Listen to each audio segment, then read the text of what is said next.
club pathway, which we came together, I suppose this time last year during lockdown. There was a few of us at NAN. So with our coaching officer Donald Keane, 7 of us got together each Thursday for an hour and came up with this. And basically, while it is a player development pathway, it's much more of an aid to the juvenile coaches. Because the one thing I found when I started getting coaching at under 6 level, I suppose 5 or 6 years ago, I did play, but it's a different kettle of fish when you're being thrown a bag of balls and being told, right, there's 20 little ones, off you go. So just kind of to get a bit of consistency across all grades in relation to coaching. So I'm just going to do a short, I suppose, go through it, and then I'd like to welcome Martin Fogarty, I suppose the former National Hurling Development Officer, and who came down to speak with us tonight, and it's great to have him here. So you'll have a Kilkenny man explaining to you about hurling and a Clare man explaining to you about hurling. It's all good. So, so I suppose there's a few new coaches involved this year. I suppose St. Mary's Hurling Club, we operate alongside Clonmel Commercials, who will be the sister club in relation to football. So we've a football and a hurling side of it. We play at A grades, under 13, under 15, under 17. We would have at under 7 level probably 20 to 25 players. Under 9 level this year, I'd say we wouldn't have far off 30 on paper. Under 11, 23 to 24 players.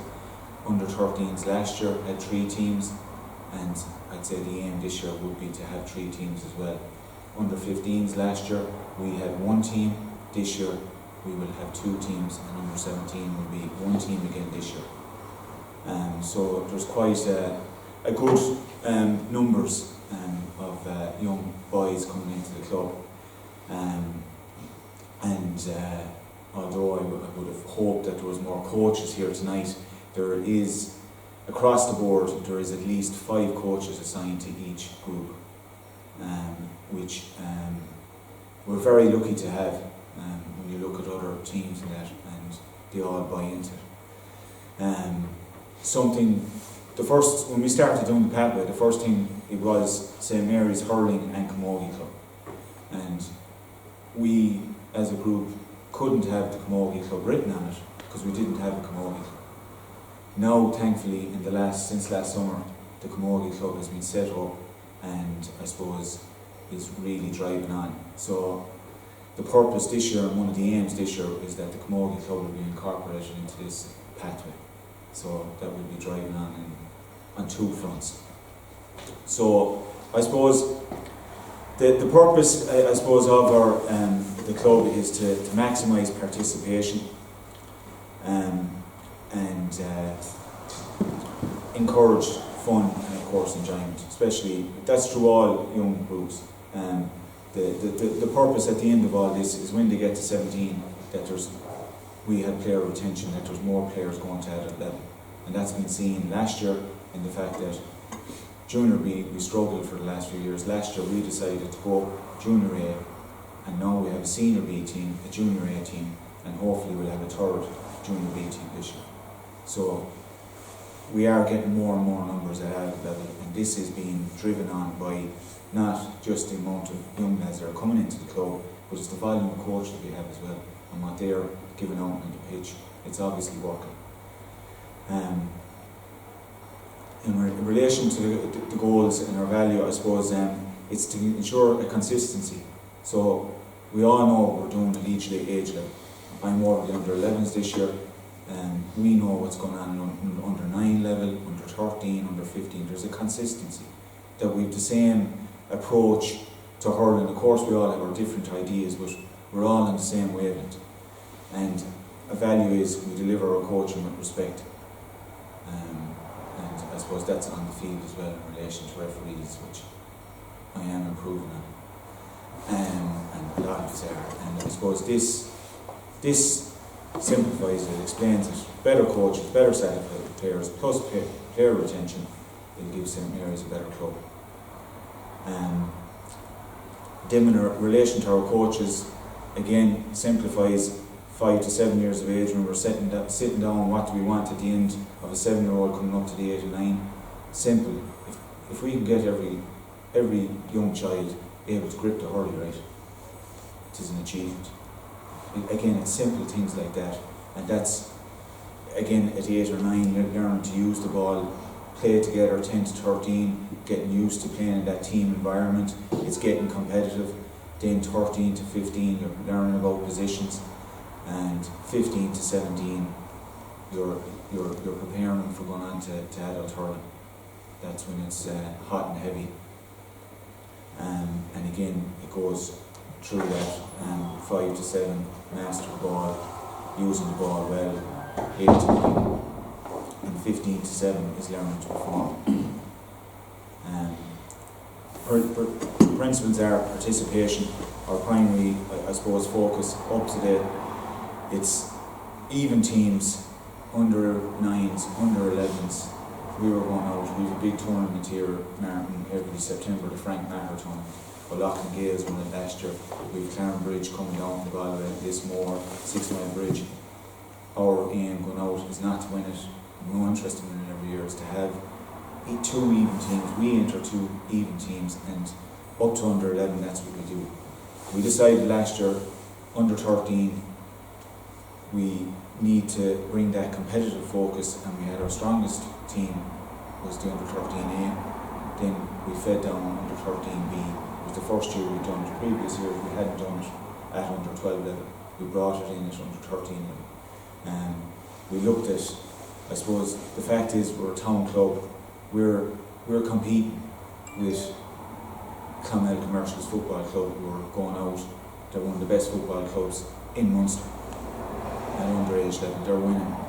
And then you soccer, rugby, Clonmel. One thing Clonmel I've found since I've come down here, any sport they'll do it in the town, and that's what we're competing with. And we wanted to bring in that competitive level at under 13.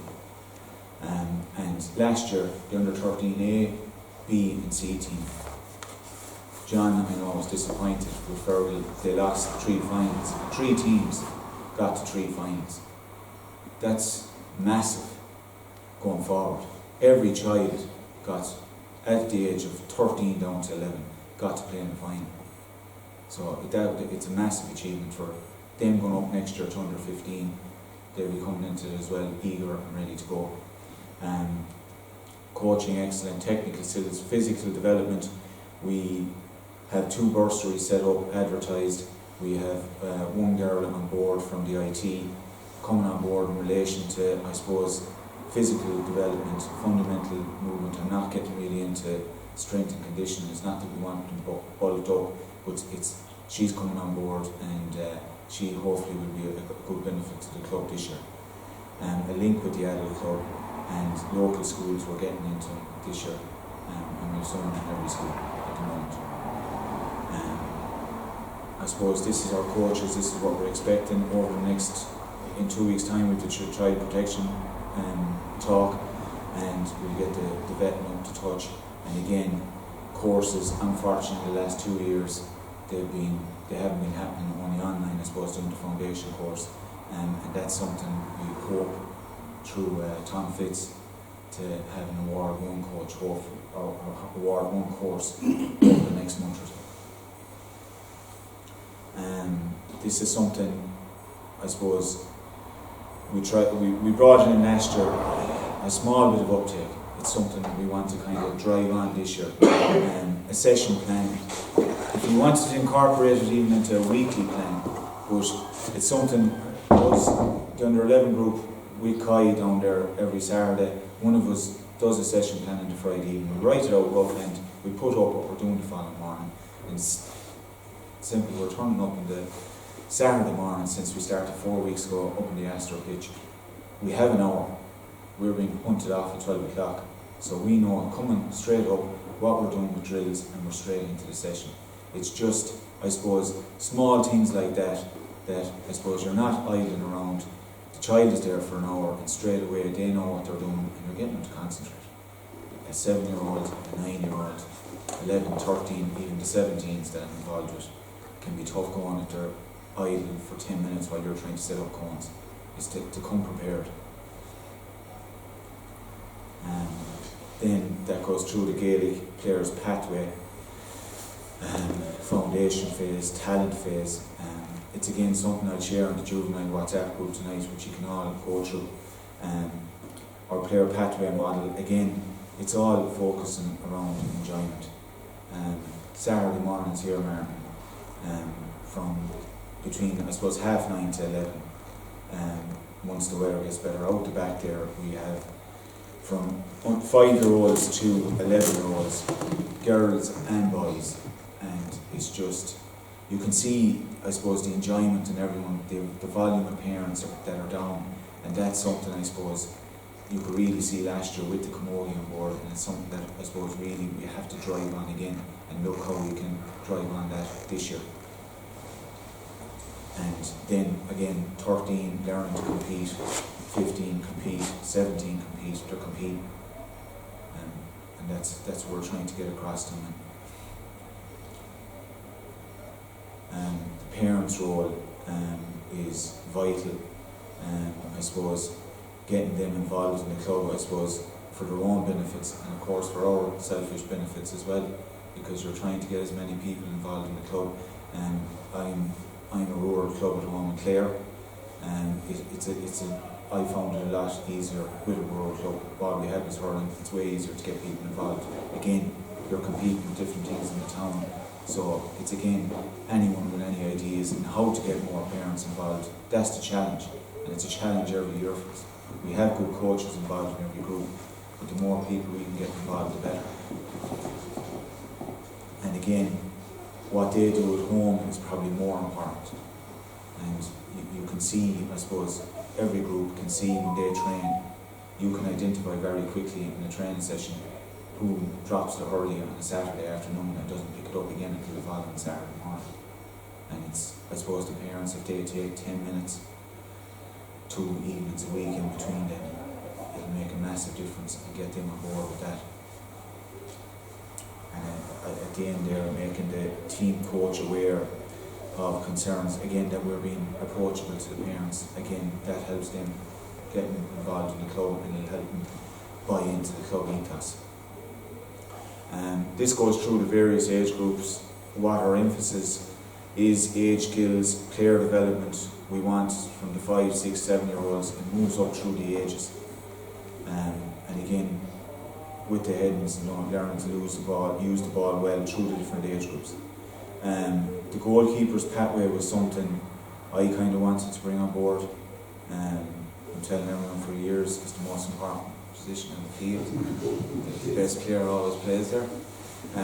But it's something we've been lucky with the last few years.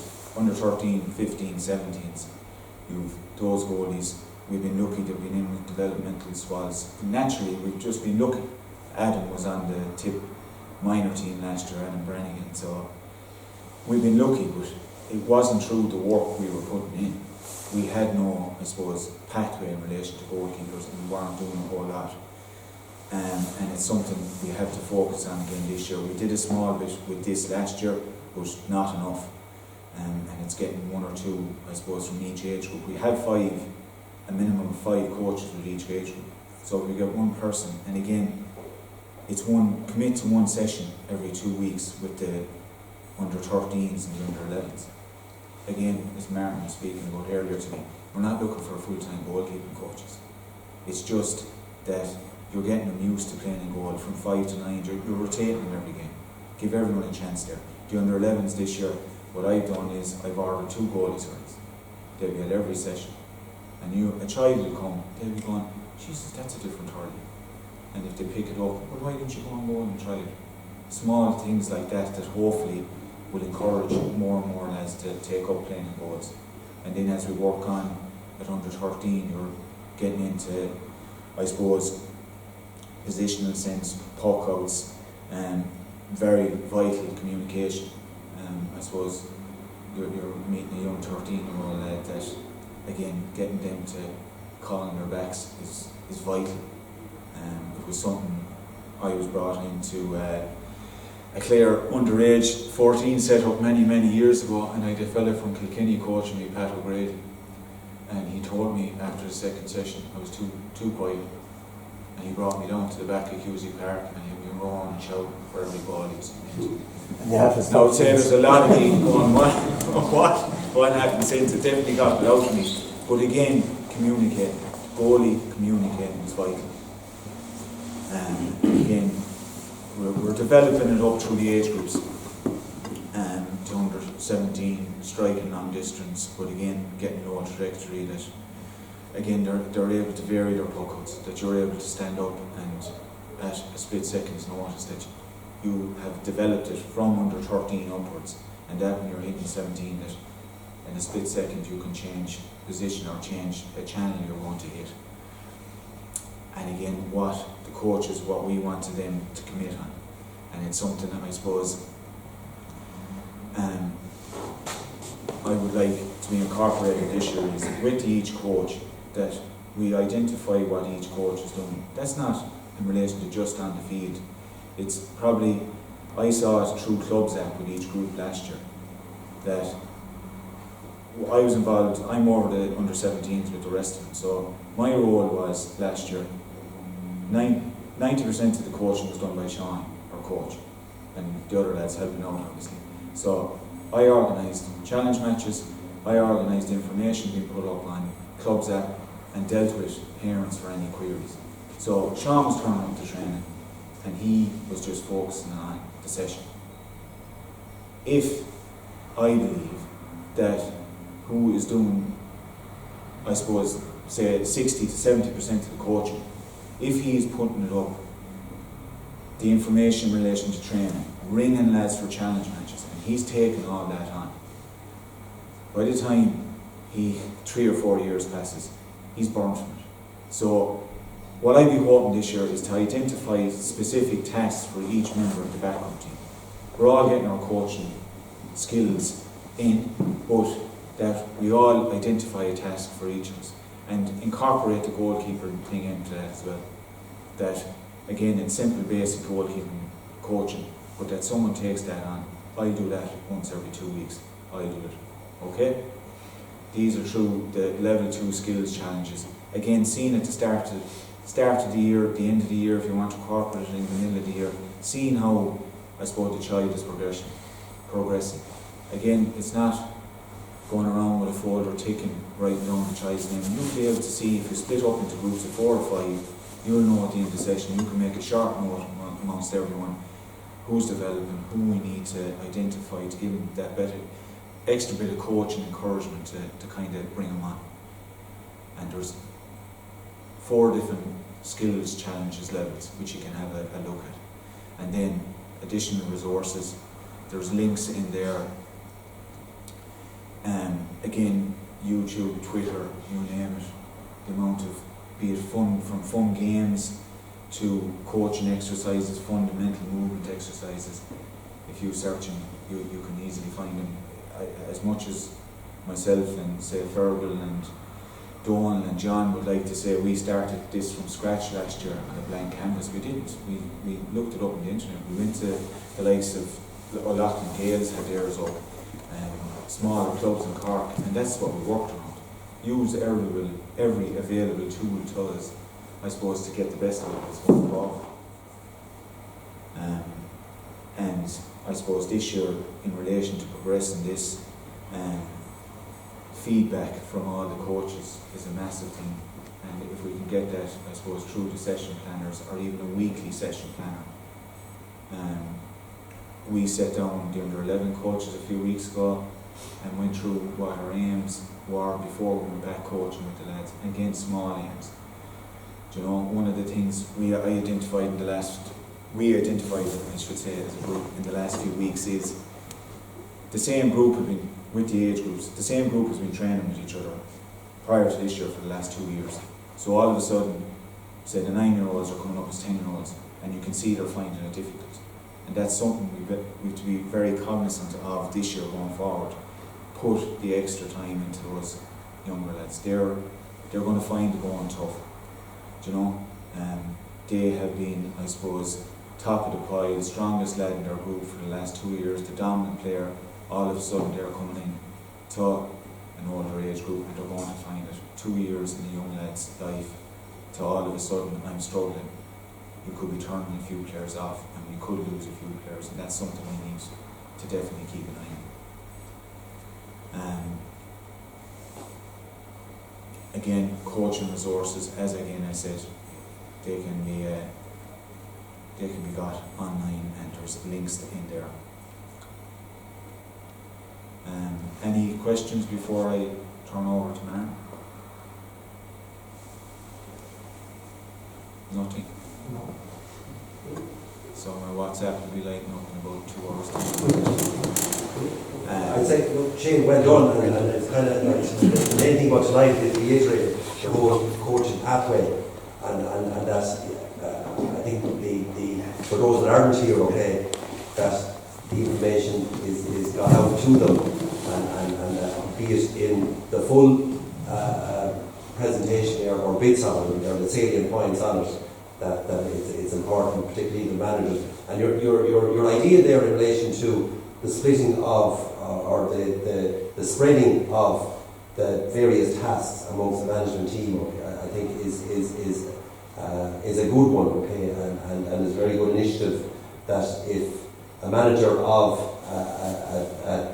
a team can embrace that, okay, like, you know, and he's not taking everything on himself, okay, and that he's willing to trust the lads in his group, okay, that they're going to take on those tasks and they are going to do them properly. But I think that's a very good initiative, okay, that can be brought in each of the groups. I think it would be a positive thing, and look, it will certainly assist, you know, the coach and assist the managers. You know, if everyone was to take on a particular tasking within the group, I think it would be a good initiative. So well done on that one. So I suppose, Martin, it's just any feedback from your experience that you can, I suppose, give us just in relation to, we just want to make sure we're on the right path, and I suppose what we're doing is good, and what can we do to make it better? Simple, really.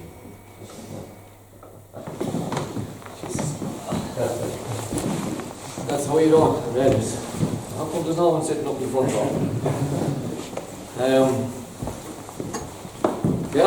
I changed the number plates in the car from down here when I first started. I sure I wasn't that number on it, and they're very nervous coming down here to the home of hurling. So we're up there, and there might be only 2 wheels in the car, and you go, did you find anything? No. I did. I sure did. Yeah, you should try policing them. always have a pump in the car, up the wheels and that, but I wasn't sure really what I was to come down here for tonight, to be honest with you, you know. Shane doesn't tell you much, you know. So I kind of landed in the middle of here, but I'm intrigued, because I suppose I don't know where to start, but it started after spending 5 years as National Hurling Development Manager, and just listening to what Shane was saying there at the start about all the teams you have and the players. I said to Shane earlier, I spent probably 70% of my time, I was covering the 32 counties, and I hadn't anyone telling me what to do. I had more or less a free roll, but I spent 70% of the time. If you draw a line from Galway to Dublin, I go up above it. So I spent most of my time up there. Even though I was kind of aware of what hurling was like up there, but I really hadn't a clue until I went up. And to say that, I said to Shane here earlier, to say that football in Kilkenny, I don't know what you know about football in Kilkenny, but football in Kilkenny is 100 miles ahead of hurling up in that area. And I've said that to the top brass in Croke Park, and they're looking at me still. And I had to compliment it with, I suppose, facts and PowerPoints and all that, but roughly speaking, that line north of Dublin to Galway, if you take out Antrim and take out Down barely get out of it. there are 13 counties that have 9 or fewer adult hurling clubs. Now think of that for a moment, 9 or fewer adult hurling clubs. 6 of those counties have 5 or fewer adult hurling clubs. So can you imagine being in a county with 5 or fewer clubs? Now that 5 goes right down to 1. Fermanagh have 1 adult hurling club, this below. Leitrim have 2. Longford and Cavan have 3 if you're lucky. Sometimes there's 2. First year I went into the job, the Longford Championship, or the Cavan Championship, was 1 match. And the guys that won it were kicked out because they had an illegal player. You know, and we laugh at it. And Donegal, that have about 6, and 2 of their clubs, and they play each other twice a year, 1 home, 1 away. They're 80 miles apart. I'd be in Dublin and home by the time those guys had travelled to play the match. Westport over in Mayo, the nearest club to them in hurling is 25 miles. So if they want a challenge match, 25 miles if they're lucky, that's if the other club actually has a team at that age grade that they're looking for. Their next game, they may go on to 50 miles. So I call it the wilderness of hurling, the wilderness of the GA. And I've told the top brass in Crow Park that the greatest challenge the GA has is hurling up there. So any of us down in these counties, you know, I've said it in a few of the stronger counties, and we're always feeling sorry for ourselves. It says, I'm the club. Now, this is the one they don't like. I then fired back to him and said, right, compare that with what you all laugh at. I don't mean you, but the top people laugh at Kilkenny football. And I asked the former president there one time when I was looking for support for hurling in his own county, which was Cavan. And he says, he only played 1 game down in Kilkenny anyway. Well, he says, come here, how many clubs in Kilkenny, I said, do you think have an adult football team? And just to give you a start, he says, there's 44 clubs in Kilkenny. So he couldn't tell me. He went on with 7 and 5, 8, 9. He says, no, you're 100 miles off. He says, there's 35 clubs in Kilkenny regularly will have an adult football team. And he says, at least that amount will have every grade of football as well. So, which means that in Kilkenny, at all age grades, we have 3 grades. At all ages, we have 3 grades of football. A, B and C or whatever, senior, junior, intermediate, at adult level. So the point I'm making is, to be a footballer in Kilkenny is easy. The competitions are there, and we will have grades that you can get your level. And it's simple. Now, it says on top of that, every club that have their own team. Now, go up the country in hurling, grading is impossible. Because if which we have done, we've run leagues across county, we've taken away the county barriers, because there just aren't enough teams. But if we run what we call the Town Oak Leagues, and if we take a group under 13, a group of 6, well, there'll be a group of 6, and we'll have to pick that group geographically. We've no choice. And geographically it means we try not to have teams travelling for any longer than an hour to get to their venue. So for most matches, it's an hour for this crowd and an hour for that crowd, or near enough to it. And you know, you're going to have a couple of very strong teams, and you'll have teams that are very, very weak. There could be 30 points of a gap, could be more. Only we do other little things to try and balance them out. And in the middle of all that, then those hurling teams, they're not a one parish hurling team. They're drawing players from maybe 3, 4 and 5 football clubs. So if one clown in one of the clubs decides to put on football training the same night, that's the team gone. That's the group gone. And that's what we're up against. So, as I said down here, you know, when you say you have those 313 teams, you know, that's you couldn't bite. And then just going back to Kilkenny, as I said to lads, there are several counties and they don't have a common bunch called hurling. There's no hurling, not a game played. Football, common bunch called Kilkenny. Every team in Kilkenny, every school in Kilkenny, I suppose, like I say, 95% of them take part in common bunch called hurling. And probably the same amount take part in common bunch called football. And there's the same number of games played in both codes. September to Christmas is all football. And boys will be telling me you're telling lies. Go on the website to see it. And then after Christmas, from whatever March on, it's all hurling. So that's where we're at. I don't know what has to do with your player pathway, but I just said a little background information for you. But just to come back to it, I suppose I'm travelling the country for the last 5 years, given various workshops inside and outside, etc. And it's funny, I was amused when I was going down through your pathway, and I'd like to compliment you on putting it together. There's a savage amount of work gone into it, because I know I've seen guys put them together, I've put a few bits together, and normally I tell people in things like that, talk to a few people in a few other clubs or counties. A lot of them have them and do what you call a copy and paste. There's no need for everyone to reinvent the wheel. And I know what you put into it, and fair play, it's unbelievable. One thing I would say is, it's all a waste of time if you don't implement it. You know, there's no point in having all that work and it goes on a shelf somewhere, and that's the last you see of it. So, just to come back around, one of the workshops I give regularly, and I gave one up in Westmeath there a week ago, and just smiling, reading through your own one and listening to you, because the PowerPoint I have and the workshop, it takes an hour and a half to 2 hours, depending on how much nonsense I'm talking.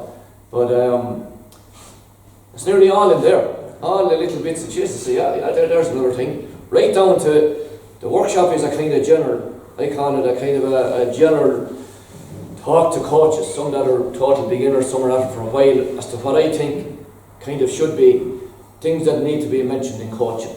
And it's all kind of general stuff, but smack in the middle of it, I actually have a poster on the right size hurl and the grip and the swing. It's funny, because you have one as well. So it says most of it is kind of general stuff, but slap in the middle it says, this is so important that I've included it. And I normally bring a hurl to it and say, right, if you give a child the gift of a good strike, you've given him a gift for life, him or her. It's the same in all sport, a striker, whether it's football or it doesn't matter. If you can strike, you're halfway there. That could be your corner back. You know, they can't clear the half back line, and you work on them and they can hit a ball to midfield, then they can clear the half back line. So a good striker, a defender and attacker doesn't matter. But where does striking come from? Striking comes from having a good swing. So I was interested to see some of your little notes there. The swing, you know, on tires, on balls, on a rope, whatever. And where does the swing come from? The grip. If you don't have a proper grip, you won't have a proper swing. If you don't have a good swing, you won't have a good strike. So it's you must have a camera or something up in my house, have you? But you know, it's amazing, because you know what I love going around the country, and I often this is go up the north, and I'd say to lads, look at guys, I'm probably not going to do anything different here than you're already doing. You know, hurling is hurling, camogie is camogie, the skills are the skills. And I go out and I do a skill, and I now let it come over to me. He said, "Jeez," he said, "thanks a million for doing that and saying it is important." Because he says, I'm preaching that the whole time, and they're telling me I'm old school. You know, so I love to see the stuff that I'm doing. I love lads saying, "So we're doing that already." And that time I go to talk to a team, you know, and I'd be iffy about it, because the last thing you want to do is come in and talk to a team and maybe start saying stuff different than what the coaches are telling them. So, you know, I love to come in and hear what I'm saying is what is being said already, because that's what it is. Hurling and camogie, they're pretty simple. I believe strongly that whether it's under sixes or inter-county senior, it's basically the same. And I would say, whatever team you're involved in, inter-county senior, under sixes, you live and die, in my opinion, by what I like to call the Magnificent Seven. Came up with that term just for webinars there during the lockdown. The Magnificent Seven, I call them the essentials. Other people call them the basics. I don't like the word basics, because when you mention basics, people think we're talking under 10. But we're not, we're talking inter-county senior. And what are they? In no particular order. Rising and catching. Now catching, a rise, that's a catch. Or it's a drop. You know, catching is not just big high ball coming down at 600. That's you know, that's lucky place. But if I throw you a hand pass and you drop it, that's catching. Or it's dropping in that case. So I kind of call it sometimes handling as opposed to catching. So an essential skill, rising the ball. You miss a rise, miss one rise, lose a match. A couple of years ago in All-Ireland semi-final, Clare were playing Galway. And I can remember, I meant to get a clip of it, and I lost the blown and recorded, but a Clare defender was running across in front of the goals about 30 yards out, and he missed the jab lift. And the Galway lad coming behind him picked it up, tapped it over the bar. Draw match. Galway won the replay. So that Clare team, inter-county senior, lost the chance of being in an All-Ireland for a 1-to-1 jab lift. Then you say it's a basic skill. I say it's essential. Right? So, rising and catching, obviously, well not obviously because most teams don't practice them, hooking and blocking, and then striking and hand passing. Right? And the seventh one, first touch. You know, first touch, get the ball in the hurl. Now we have a separate one, and you have mentioned it there already, and you have your girl coming in on secondment or whatever you call it there. I call it movement. You know, movement to me covers everything. Movement is S and C, C and S, whatever you want to call it. To be able to twist, turn, forward, backwards, run, jump, sprint, stay going for an hour. Movement. Anything to do with movement, to me that's all. That's fitness and mobility, and that's hugely important. So, rising, catching, hooking, blocking, striking, hand passing, first touch. And you can throw them out like that. You know, in 5 seconds you can say them. And that's it, oh yeah. And I say, are you doing striking in your training? Oh God I am, yeah. What kind of striking are you doing? I said, striking. You know, I have this up on the slide. That's it, well, striking is striking. Striking is not striking. Striking, it's like up and out to Constantina. You know, striking is one word, but you can expand it. And this is a coach. You know, I have another workshop on managing the team.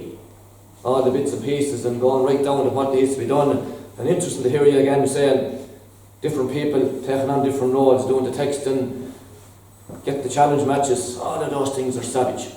And I'm going off the stage now for a second, but I remember years ago I was training the lads at home, the seniors, and the FOSS game started up, and I got a man on a FOSS game. And he did 2 jobs for me. He opened the dressing rooms and he closed them. But you know what? That was worth anything to me. Because at that stage, I wasn't long married, had a few children, and if training was at 7, I always felt I had to be down at 6 or 6:15, bring the balls up in the dressing rooms, be ready to rock. And that was grand most times, but the couple of times where you're under that bit of pressure, it was a killer to try and be down there in time. And then you had to stay till the end to lock up. So Christy, I'll do that for you, he says, no bother.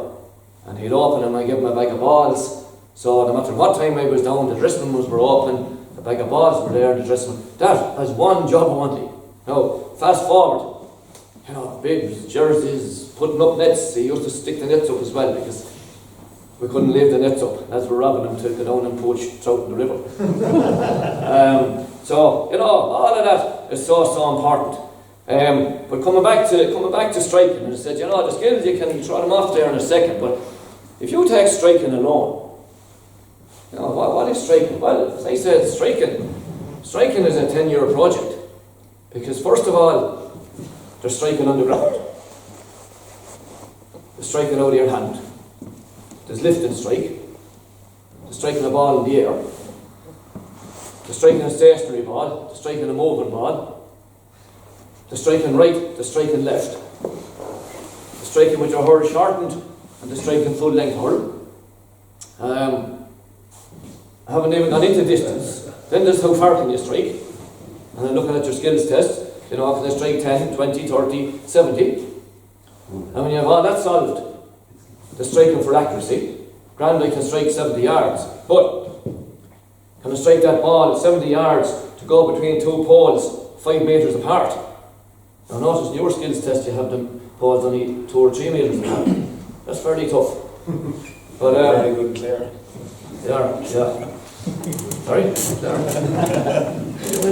Our leash. Our leash. It's not bad. It's not about leash to my level. But you know, that's striking. You know, can you strike that ball between 2 poles 5 metres apart? You know, what's 5 metres? 1, 2, 3, 4, 5. And you say, of course you can, but can they? Because if they can't, show the answer. If they can't, you know, and they're striking to a player, well, if you're striking to a player, you want to be able to do it 2 meters. The player puts the hand here or puts the hand there. So we're still on striking. Then there's the question, I'm striking. Am I standing? Or am I jogging? Or am I sprinting? Because they're different strikes. And the lad I'm hitting it to, or the girl I'm hitting it to, is he or she standing? Because that's one strike. Or is he jogging? Or is he sprinting? Because there's a fierce difference. Because if I'm here, left half back, and I see, what will I say? I'd better say, Shammy Cannon, alright. And Shammy is on the edge of the square, and he makes a sally out to the corner, and I want to put it into his paw. You know, it's like shooting ducks. If I aim for Shammy, sure, by the time my ball goes down, Shammy is 20 yards away. So I have to be able to judge it, depending how fast it's going. So that's the small look at striking. So you have to do all those things. Interesting enough, I was in a county that I suppose fancy themselves as being in contention for winning Liam McCarthy every year. I won't say when they won it last or anything like that. And I was doing a workshop and I had under 15 development squad players, right? And I said to the lads, the people that were attending it, I said, you know, what are you expecting? What do you want tonight? And there was quite a number of them in the stand in this premises, and I said, look, I could come down here grand with the lads and I could do 20 drills for you know bother, and I had a little loudspeaker and we could do that, but I said, I'm going to do something different. And what I did was, I got the players and I gave them 2 balls each, and I got other players up the field with 2 cones, a red one and a white one. So I said to the players, right, we're on the 21, right lads, just strike the ball on your right hand side as far as you can hit it. So, and the boys above put the red cone down. So I said to the crowd watching, look at the cones where they are. One here, one there, one here, one there. Savage difference in the length it would strike. Then I said, right, now on your left, they're off. Put down a white cone. Now says, lads, look where the white cones are. Look at the difference in them. And now compare the white ones with the red ones. Development squad under 15. It says these are the cream. This is not what you're dealing with. This is not your ordinary club team. These are the elite. I said, look where some of them cones are. I said, oh, they were good. And then I brought in the poles, 5 metres apart. I says, right lads, take a ball, just on the run, not standing, just jogging. I don't know what you sprint. Just jog like that, just pop the ball between the two poles. And I had the poles, Jesus, 45, 50 metres max. These are under 50 in development. Out of, they struck one on the right, they struck one on the left. So out of 16 balls, how many balls went between the poles? Under 15, development squad in the Liam McCarthy County. 4 balls. 4. Nobody marking the lads. Totally unopposed. Then I came on for the final one. Was for the lads under 21. And the goals was there. Nobody in the goals. I said, okay lads, give them a ball each. Just run along there. Throw the ball out in front of you. Run up to it. The ball will be stopped when you get there. And just hit it into the empty goals. 16 of them. Okay? 16 of them. They were striking on their left. 1 ball went into the empty goals. Coming back the other way, they were striking on their right. 2 balls went in. So I turned to the crowd. I says, no lads, where do you need to start? You know, it's all back to striking. Like it just, the chaps were embarrassed. Because they never pulled on a ball on the ground in their life. And I was delighted to see in your skills test and in your what you have written up for the lads to do at different ages. I'm delighted to see the ground hurling, because, you know, I hear people saying ground hurling is gone. Well, I don't care if it's gone in Tipperary, or I don't care where it's gone, but it's not gone up my way. And any coach that says ground hurling is gone is a fool. And you have one of the best examples ever, Seamus Callan, a couple of years ago, that great goal he got on the ground against Wexford. Remember that one? Again, he was coming in around here, 3 Wexford lads going on to him, the ball hopped. If Shammy to stop that ball and pick it, fair chance he'd be closed down. First time, fine, roofed it. Fergal Whiteley for Dublin. He got an equally brilliant one, unfortunately, against us, Kenny. I think maybe the same year. Dublin by solo in and a rascal of a shot taken against Owen Murphy. And Murphy, he didn't just block it down in front of him, he blocked it well out. And you know, you'd have to say, Whiteley, doing exactly what a lad should do. Even though he wasn't hitting the shot, he was still following in. And he followed in and the ball was popped out, definitely to the 21, if not a little bit beyond it. And Whiteley come on to win it, roofed it. You know. So there was just 2 reasons for working on ground hurling, but there's a million reasons for it. I had a great chat that year that Shammy got the goal after the All-Ireland. I think you won it. Not you. I think you won it. He won most of it. I had a great chat with, believe it or not, he was an arch enemy of mine for a while, but he's quite a good friend now, Eamon O'Shea. And Eamon did a number of workshops for me. We did a few provincial workshops, as we call them, where we brought up you know, former star players or high, well, I don't know what the word is, coaches that are well known, alright? And Eamon obviously was one of them, and she's a great man. And he came up to the Dome in Connacht before they had the Dome up there and a lot of places. But I had him lined up for a workshop in Monaghan for Ulster. And it was penned for the week after the All-Ireland, and I wasn't expecting Tip to win the All-Ireland, but she went on and won the bloody thing. And I said, "Jeez, that's my coach gone. One of them," I said, "he wanted a hope. It's on the following Saturday." No matter, he was up there. You know, just show you the calibre of the man. Saturday after winning the All-Ireland, he came up to Monaghan to do a bloody workshop for Ulster hurlers.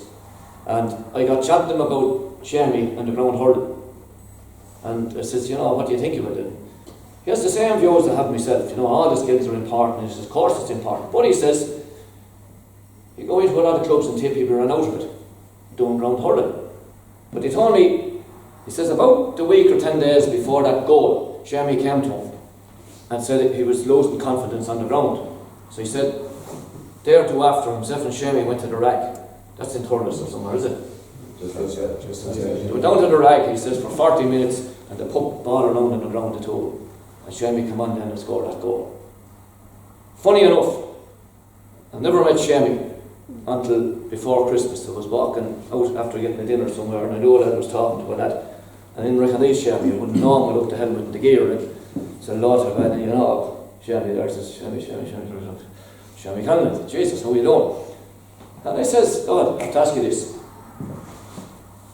What happened with yourself and O'Shea? Was that true?" He says, that happened.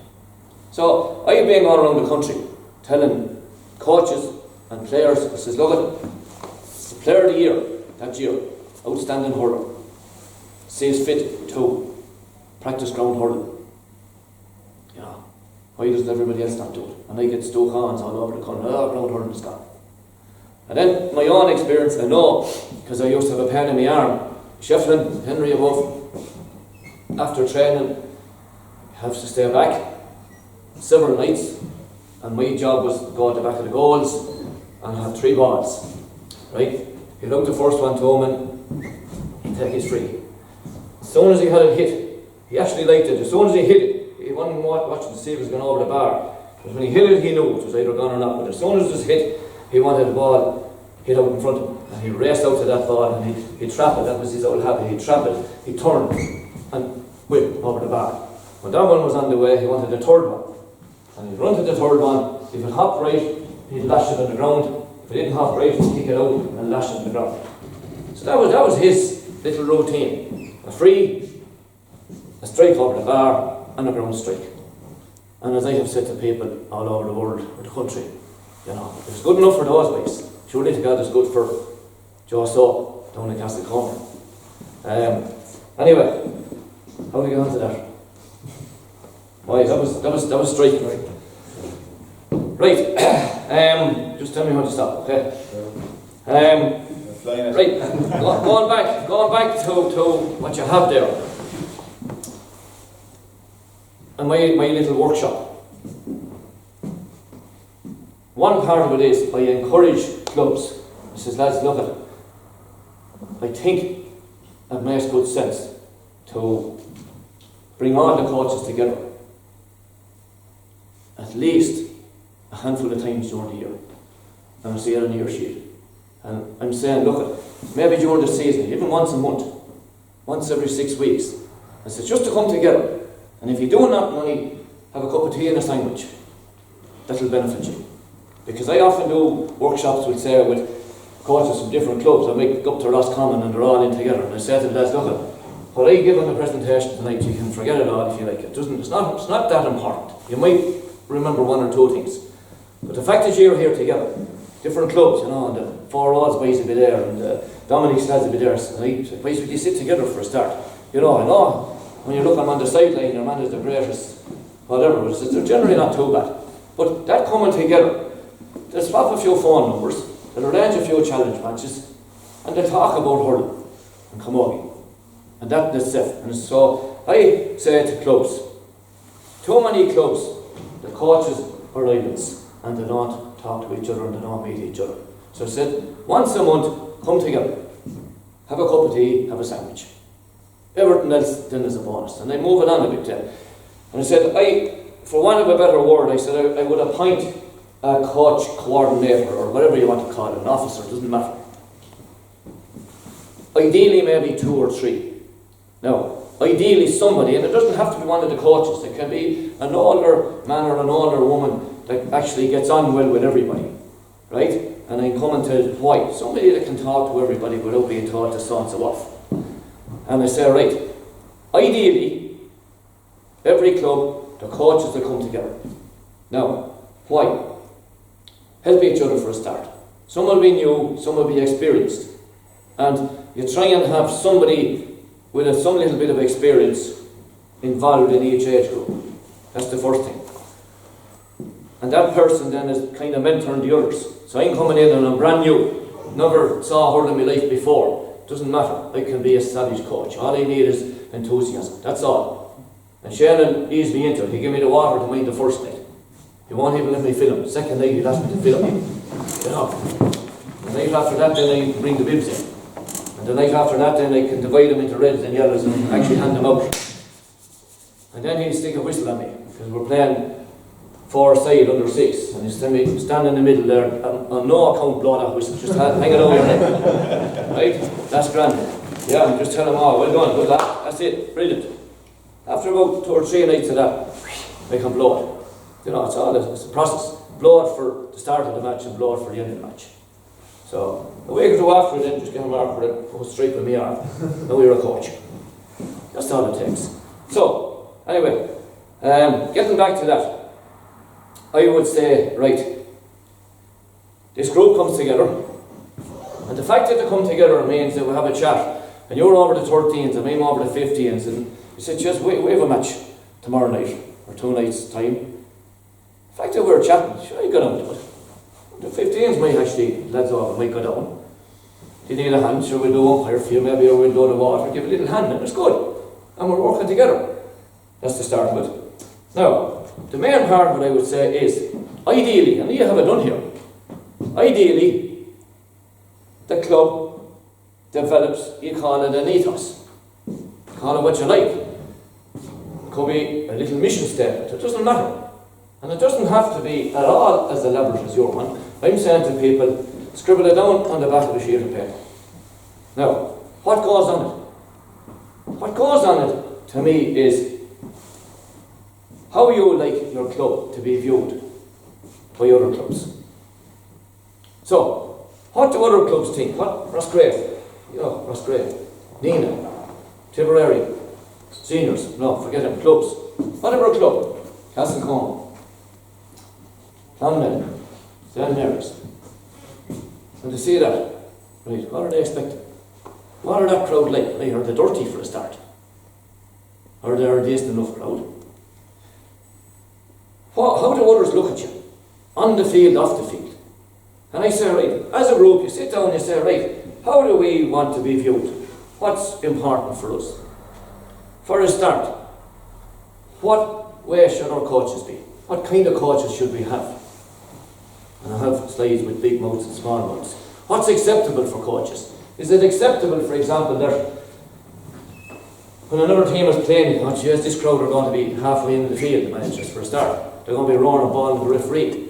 Is that the crowd they are? Or are they a crowd that are going to just leave it to the players, encourage them? You know, will they accept defeat graciously? Will they accept winning graciously? What's acceptable for players? When they're beaten, do they walk off? Or do they just shake hands when they win? So what's acceptable? I would recommend that a little club audit is done, and I don't like the word audit, you think of the taxman, but I can't get a different word for it. That you take every age grade and you ask a few questions of yourselves, right? How many players have we? If any. How many teams have we? If any. How many coaches have we? If any. How many sessions did we do last year? Indoor. In here. Outdoor. Many matches. Etc, etc, etc. And you look down through it and you see, okay, the dream team, which is they had 6 lads over. They got 40 matches and 100 training sessions. That was under 15s.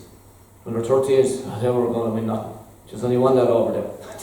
No one wanted them. You know, that you look at your different grades and you say, right, are we treating them all equally? In fact, we shouldn't treat them all equally.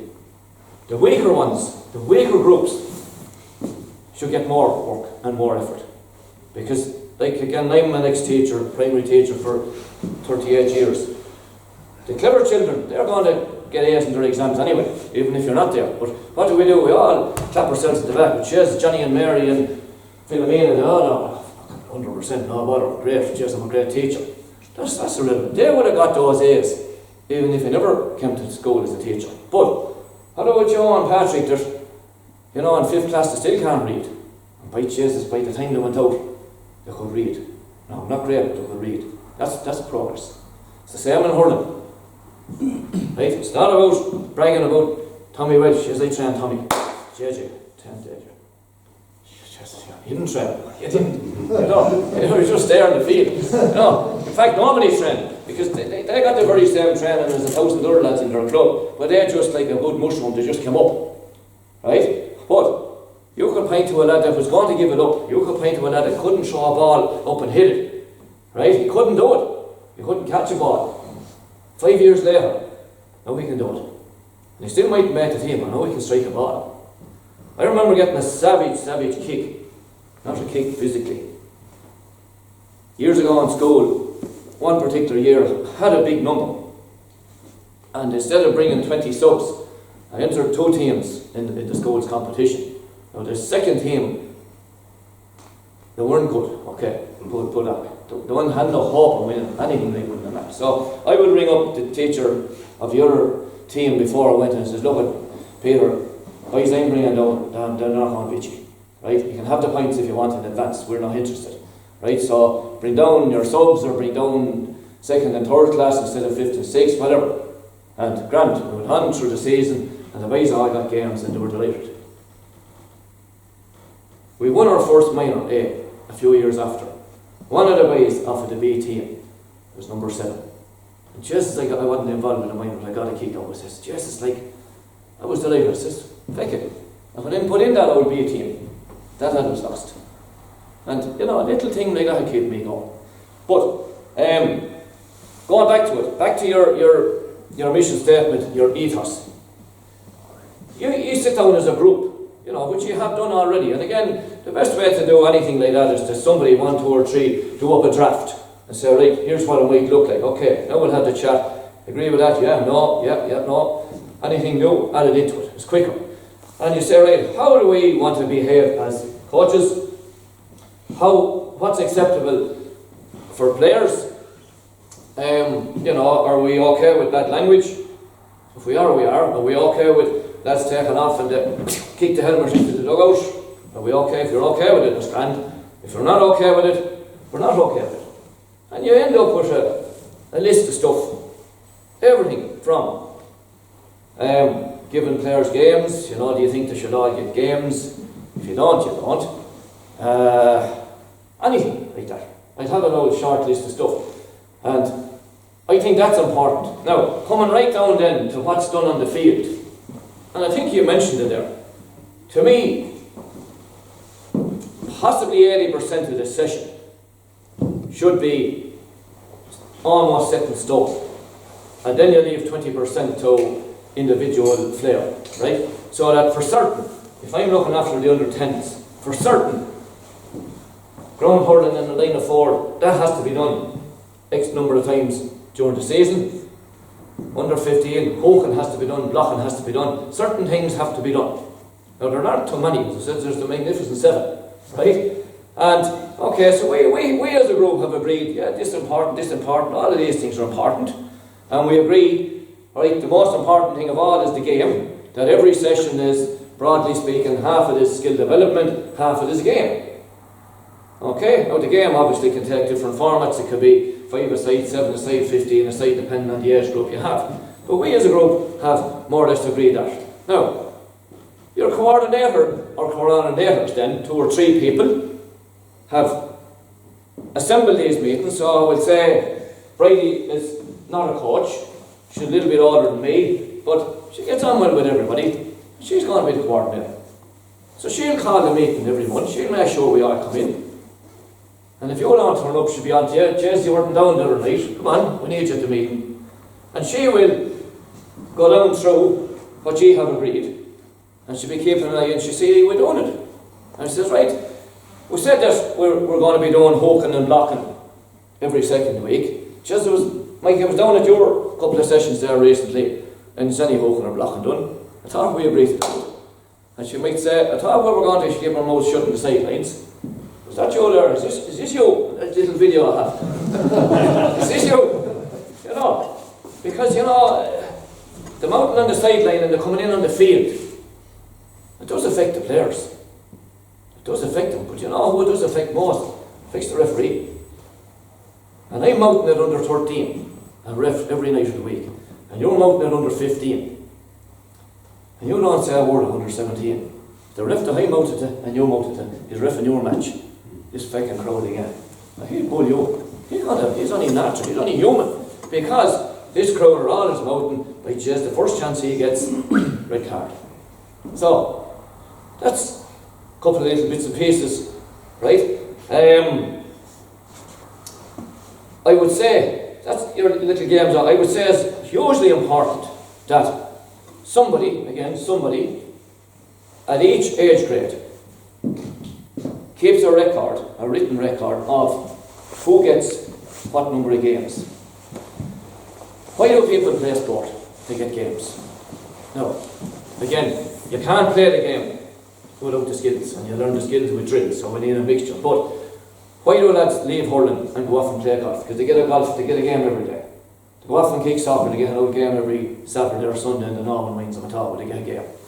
You come into the hurling, and you pay your membership, and you turn up to most of the training, and at the end of the year, your mother or your father says, "Many games did you get?" "Oh, Jesus, I only got 3. Another lad got 23. Is that right? Now, if you think that's right, okay. But if you as a group think it's not right, well then, sort it out. Now, I'm talking about the senior team in the club, the very same as the under 10s. We'll just talk about the senior team for a moment. There are 2 reasons, in my view, for giving players X amount of games during the year. Now, I don't know what X amount is. It could be 10, it could be 20. Right? And these little things we write down, they're not rules, they're aspirations, they're things that we'll try and do. You know, I'm probably not going to be able to keep you from out to the referee. But I might quieten you down a small bit, I might improve you. I mightn't keep you back to the sideline, but I might keep you within 5 yards of it. You're normally going around the middle of the field, do you? No, we do good. Oh yeah, I'm just talking about you in general, terms. So, what was I saying there before I got on to you? What was I saying?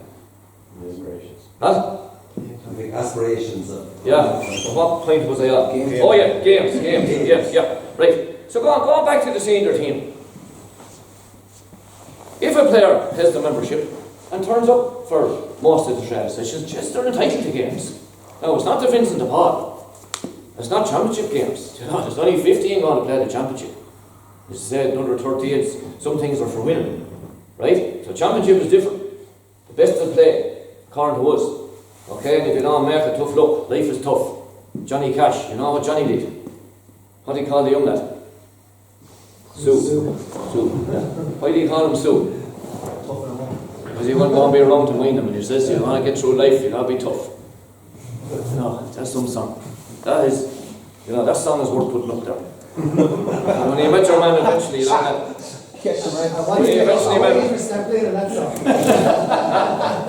Had the rowdy owl lad by, and when Leaf came out by and around, cut his ear off, and cheers at the end of it by, he hugged him and he kissed him and he says, oh man, he called me son and I called him Pa, and he says, if I ever had a son, I'm going to call him Bill, Jim, Jack or Joe, anything but Sue. But anyway, let's get back to the hurling. Life is not fair, and everybody can't play, and it's good training. And again, coming through school, and you get mammy or daddy and they want Johnny to get 80% in every maths test, and Johnny is only worth 20, so look, it says you mark 80, but I'm not doing Johnny any good by giving him 80. And someone else, he wants to be on the team the whole time, he says, no, he's not good enough to play on the team, or he's not training at all, so he's not going to be on the team. And that's good learning, that's life, because if you give them everything, when they're growing up, oh, Johnny wants this, Martin, man, give it home, let him go out there thinking he's an 80% guy in every subject, and then he goes up to the community secondary school and he finds out he's only 20%.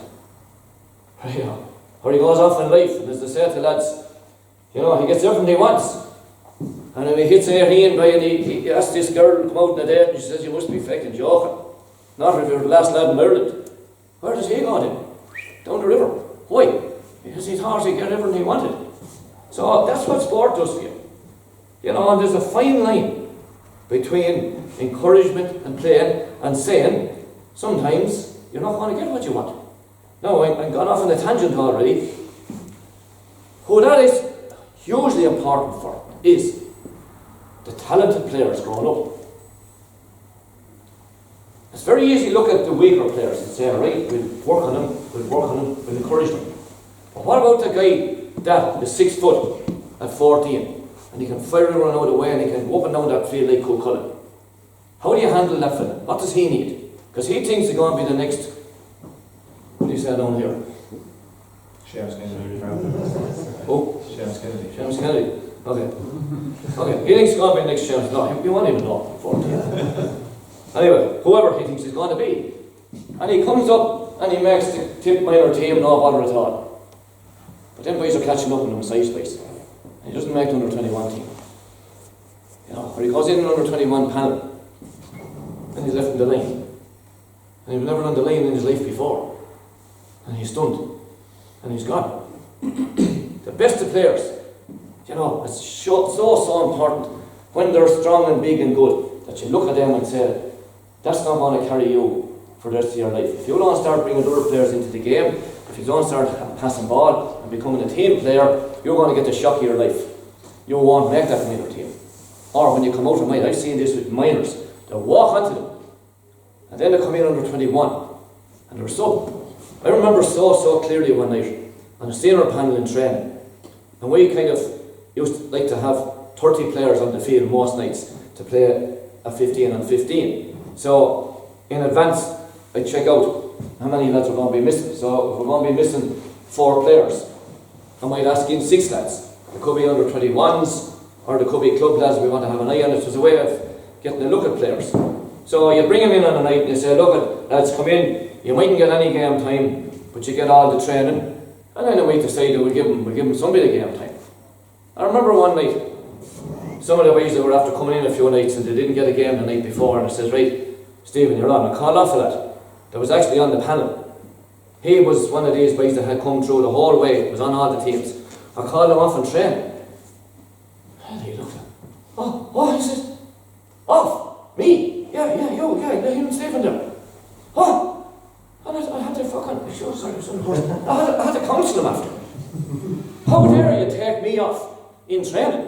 Now it was bad enough he was only a sub in the match, or it was bad enough he wasn't making the 26th match day after being the dream boy coming right through the ranks. No. He lost, he vanished. He didn't make it. Why? Because he wasn't called Sue. Right, you get me drift? Now, I'm rambling there. So I'm coming back then to giving players games, X amount. 2 reasons for doing it. One, morally, that's the right thing to do, to give them X amount of games, to come to training, to pay their membership. Right, so morally that's important. Now, forget about morals for a moment. Being selfish about it. If I'm over this senior team or I'm over this minor team and we want to win the championship, if I don't play all my panel, if I don't give them all games regularly, now I'm going to have to work to give them games. I'm going to have to go off and get challenge matches that I really don't want to give, because there might be 5 or 6 lads on the tail end of the panel, and in order to give them games, I'm going to have to go off and play a few weaker teams and leave off the strong boys. Now that in itself is a lesson for the strong lads, and you make sure they come to the matches and they sit down on the bench and they see what it's like to be sitting on the bench and the weaker boys are playing. Now, if you don't do it, what will happen is it'll probably be the time you win the championship, and it might take in the club championship, the Munster championship, because what will happen is you're generally working on 15 and you have your first 5 or 6 subs, right? And your next 5 or 6, you know, there's a little bit of movement here and there, but the boys down below, forget about it. So you after playing a few matches in a row, and suddenly you have 3 guys injured. And down here you probably have 3 suspended as well any given time. Right? And then you have 1 or 2 not playing well. So suddenly your 5 subs could now be 5 players. And your second 5 subs are now your first 5 subs. And the boys further down the line, it's just they're up the ranks now. And you're in this match, and suddenly, bang, bang, bang, you need a lad in. In comes Martin, corner forward. Haven't given him a game in 2 months. Cheers, you're down 2 points. Fucking ball drops to Fogarty. He didn't get a game in 2 months, and he throws it up and he makes a mess of it. And you lose by a point. Whose fault is it? Was it me as the player, or was it you as the coach? It was you as the coach, because you didn't give that guy game time. He wasn't up to speed. Now that's being selfish about it. Right, so I'm after harping on that one a bit. In order to do that, you need to write it down. Any of you are into computers and Excel. Excel is a great joke. You can put down your panel, and you can put down, you know, a game 1, half a game is 0.5, quarter of a game is 0.25, and you have a running total across the far side that automatically tots them up for you. That's simple. And you see, right, Johnny Ryan, 8 games, Joe Bloggs, 6 games, Mikey Ryan, 2.5 games, Martin Fogarty, no game. Holy shit. This is where your coordinator comes in. Every month or so, right, lads, show me your attendance, show me your games record sheet. How about Fogarty? He got no game. Now, maybe he was away in college, maybe he was injured, maybe he didn't turn up for training, or maybe he never missed a night, but he's just not good. So, that's important, that you keep an eye on it. Now, will you solve it totally? You won't, but you go a long ways towards it. And that, you know, sometimes even if a parent comes up to you and they say, look, you're giving my lad no games, just come here for a second, here, put that. There you have it. Yeah. I remember I was senior one time. We were in relegation, not for the first time, and we had about 6 weeks to it. And I said, whatever we're going to do now, all the players, I'll try and give them all equal games. Not morally, but I want to try and see which of them were the best. And I meticulously kept a score, or kept a record. And a father came up one night in the match, I remember well as in fresh, but he ate me. He said he'd buy, they were giving him no game. I was after taking him off the previous week at half time, but he was coming off, he knew going out he was only getting a half. Another day he'd know he's getting the game. Your man ate me. He says, after cursing a couple of bits, I says, right, now come here. There you are, look. There's the last 6 or 7 matches we've played, look. There's Eddie, full match. There's Eddie, last half. There's Eddie, first half. So now you can so off it yourself. So sometimes I just cover your back. Anyway, that's a little task for the coordinator, right? The actual skills and drills that you do in training, or that you don't do, that your coordinator, or is it ideally 2 or 3 that are just maybe keeping an eye on the whole thing, making sure you're keeping on track. Does that make sense? What else came up and hit me there big time was the skills test. I'm a great believer in them. Now, the youngsters, what are youngsters? I don't know, I would say probably 14s down. They love a formal skills test. right, that you're totting it down. And it's a great challenge because they're only competing with themselves. Right, I can hit a ball 20 metres this month. Next month I can hit it 25. And that's it. What I did years ago was put a skills test together. And you have levels as well, 3 different levels. When you passed level 1, you got a free slipper. You passed level 2, which was the silver, you got a free hurl. And you passed the gold award, you got a kit back. Right? And the lads were told you're only going to be tested once a month because they'll have your heart broke. They want to be tested every day. No. And I got a different person in the club that did nothing else, only one job. First Saturday in every month, share me below in the field and he tested where he wants to be tested. You know. And when you look, I looked at your ones there, and they're deadly. And I was delighted to see the ground strike was there, right and left. Essential. Every one of the skills has to be there. And the youngsters then, they're only competing with themselves. So that's Jesus, you couldn't buy that. Now, with the older teams, now I don't know what age they're, we'll just say 15s, minors, maybe they don't want to do the written one. You know, maybe they don't. But you as a coach should be doing a skills test every night on the field. So I'm here coaching and you're striking across the pitch. Right, lads, 20 yards apart. Right, pinging, right, left. I'm watching. Holy shit. 1, 2, 3, 4. That's 10 balls dropped. Our boys can't strike 20 yards. Either one lad can't strike or the other lad can't catch. That needs to be done. Now, if we notice a pattern in that, right, so we come into our meeting, coordinator comes in and says, right, folks, anything standing out? Now, if you're opening your eyes, just my lads in striking, they're dropping ball. Just my lads are the same, my lads are as bad. So suddenly there's a crisis. And we say, right, touch, catch, handling is bad in our club at the moment. So we'll drive into it. Right, for the next 3 weeks, 10 minutes every night, strike and catch. I'm the coach again, and I'm doing raising the ball. And I told you earlier on how important raising is. Unfortunately, that's now more important than it ever was. Because everybody wants to raise the ball now. They don't have to pull. So as I said, well, if you're going to insist on raising every ball, by judge, you better be good at it. You better be good at it. No such thing as going for the ball twice. So I've done this with, there's one particular senior team in my mind that I was using as kind of guinea pigs for a coaching workshop, and I had a senior team. And the first thing I did was I put the boys out in 2 opposite 1 or 2 opposite 2, right? Okay, lads, out you go, 2-handed jab lift, down you go, carry the ball, leave it down, go to the back of the lane, next that goal. Not just going on for 2 or 3 minutes. So the boys were ramming up the ball, and all they were looking at me as if to say, where in the name of God is this boy going? Does he think this is under 10s? This affected senior team. So I was standing up at the top of the line like this, and the boys supposed to be doing a 2-handed jab lift. And I starts off 1, 2, 3, 4, 5, and I stop. Hey boys, what was I counting? Sure, time. No, I wasn't. I tell you what I was counting, please. I was counting the number of balls that were missed, the number of balls that were dropped. And you think you're a senior team.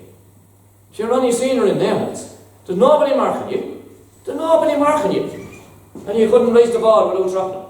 I said there should be no ball dropped. And they were looking at me. So you thought this was under 10 stuff. Under 10s will hit it in the fucking ground. You won't. So what happens when you're playing a match? And there's a way hanging out here. And there's another lad trying to kill you. So alright, we'll go again. I'll tell you what we'll do this time. Instead of going, the last time you were going like me granny, and she's dead 20 years ago. This time now we'll go like hurling. We'll fly into that ball. Same as you will in the match. Because in a match, there's going to be a guy at least on your tail. And you have to go like a rocket. Let's go again. And I keep counting. No waste. And then they go back and they say, right, we're just talking about rising alone. I said, I'm talking here now, a lot of things are opinions that I don't know, but I said, this is something I actually do know, that is important. And I said, right, you take Kilkenny, the team was involved in, we're lucky enough to go to a few All-Irelands. In the warm-up for an All-Ireland, you have, how long to warm up? You said 20 minutes. No. 20 minutes before the most important game of your life. How are you going to use that 20 minutes? Oh, jeez, you are going to do the most important things. That's what you're going to do for that 20 minutes. And this is why sometimes I shudder when I look down at the pitches before matches. And I see all sorts of nonsense. And I see guys in the plane, I hate these fucking mini games, for a warm-up, 6 on 6. So just 5 minutes, you might get the ball once. And you're getting ready for a match. What do you want in a warm-up? Jesus, I want touch. I want touch. I want to get the nerves out. Jesus, me touch. If I'm a forward, I want to whip a few over the bar. Right? I want to run to a few. Right? I want to miss the rise. Kenny would go rising in every warm-up for an All-Ireland. Every warm-up to go rising. Yeah. Jab, lift, roll, lift. They do it. I said, why did they do it? I said, I can answer my own question. Because they think it's important. Now, I know how important it is because we do rising in every single training session. Inter-county senior, every single training session, there's some form of rising done. And it is done.